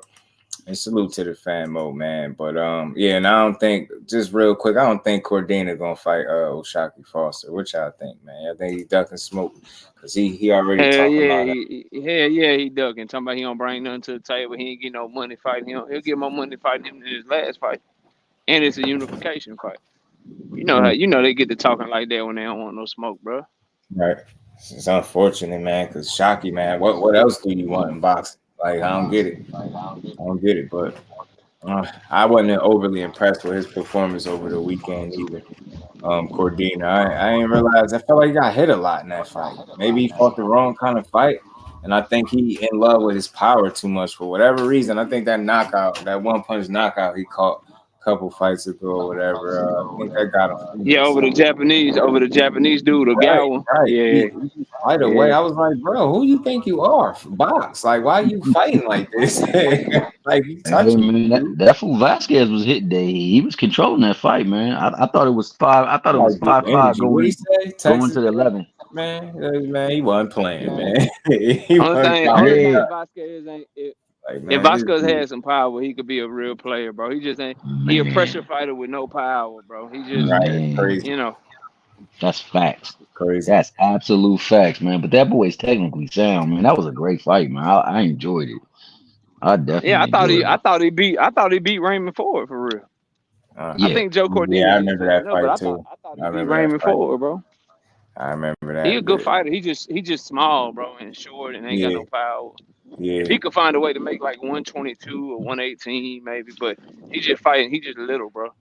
Fighting 126 or 130. He left the ring. How that fool KO came up in his piece just right now. He was repping Texas, dog. He said, man. He said, "Man, that's how we came in here to show you how we do it out here in Texas, baby. This is what we talking man, about." Don't be stealing. Yeah, Zenith, he definitely closed that show. They was about to take their fight from Foster, bro. They was really about to take their fight from. That's crazy.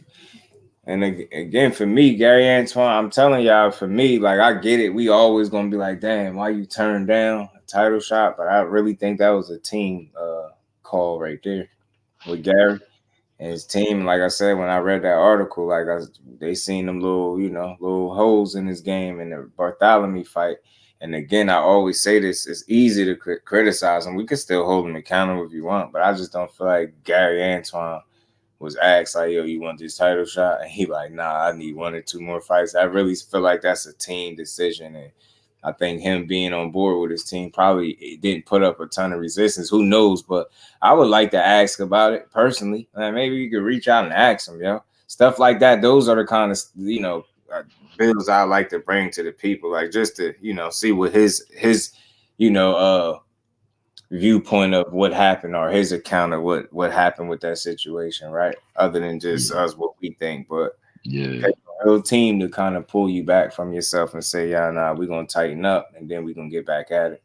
So I said, so the last point I was gonna make, because a lot of times, we be talking about people's resumes and whatnot, and I looked at like over time, man, and all the big fighters, bro, they fought heavy hitters, but in between them, they got some light touches as well too.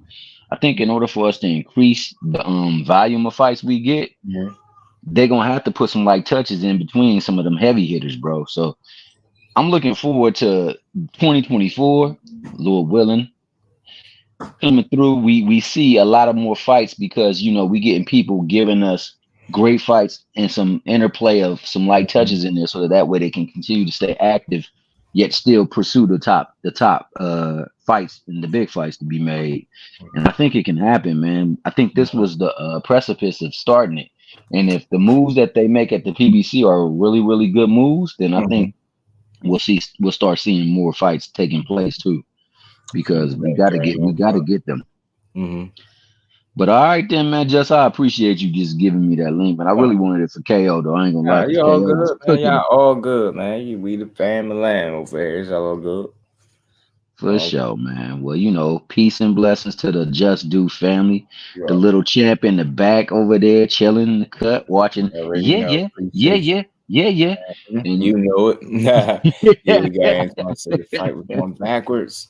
Yeah, that's tough, man. It's tough. Like, that's why I said I would like to talk to him and see what he'd say. He's never short on words. Like, he's pretty damn good at articulating himself. I'd like to know what happened with the situation. Like I said, for me, I just read that his team was like, they seen some things in the Bartholomew fight that concerned him. So he felt like he needed a fight or two to, be ready.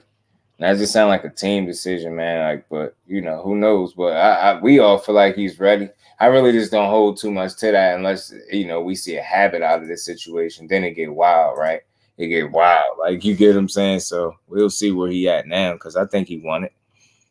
In fact, to be a big fight, yeah. Fact, Zane. They just can't. Every fight can't be that huge fight.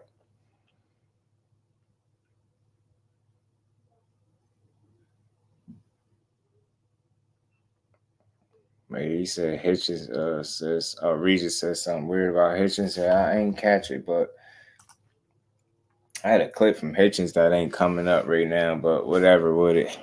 But man, salute to everybody in the building, man. Another dope build in the books. We're just gonna keep building, man, on this good boxing, man.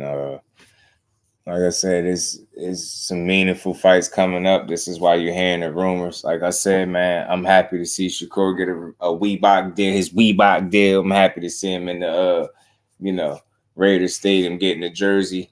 I think that'll help bring some eyes to the fight, man. See what this Thursday on the 16th got in store for him. Like I said, man, you got Tank look like we'll see him next year. Like I said, people responded to his tweet. I don't think he's retiring or nothing like that. I just think he's frustrated. And, he's been having his way for a while. He's worked his way to a certain position. So I expect that he want to continue to, reap the benefits of his hard work. So I'm just not a fan of people doing things out of spite and moving weird, man. Just let the man live his life, and you gonna hold him accountable for any mistake he make moving forward. But I think as of now, he definitely, as of lately, consistently showing you that he's focused, locked in, man. He's been putting in a lot of work.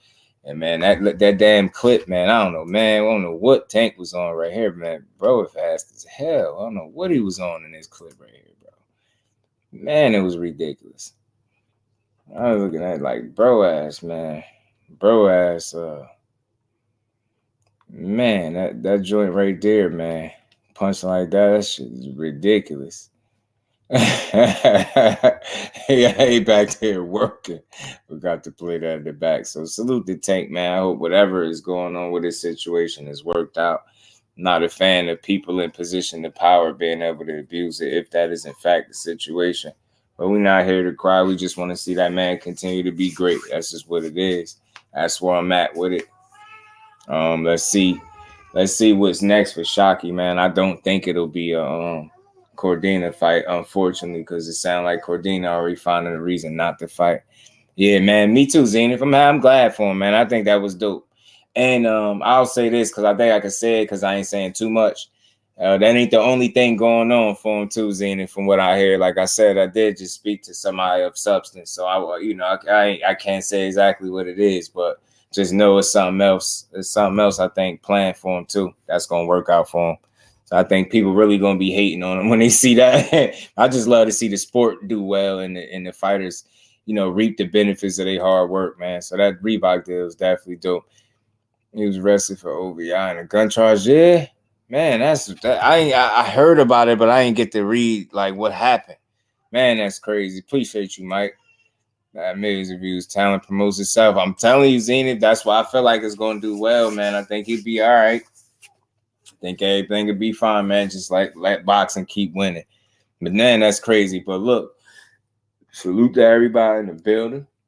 Boxing is going to keep winning, and we going to keep building, man. So y'all make sure y'all smash the like button. And for the family, man, if y'all can, y'all go holler. Y'all go stop at Hardcore Boxing News, man. Tell them I sent you. Tell them I said what up, man. Y'all go check out the good brother Jay Hardcore over there at Hardcore Boxing News, man. Great energy, great podcast, great person. You know what I mean? We building, y'all. So for the ones that's in the building, y'all feel free to check out my good brother Jay Hardcore over there.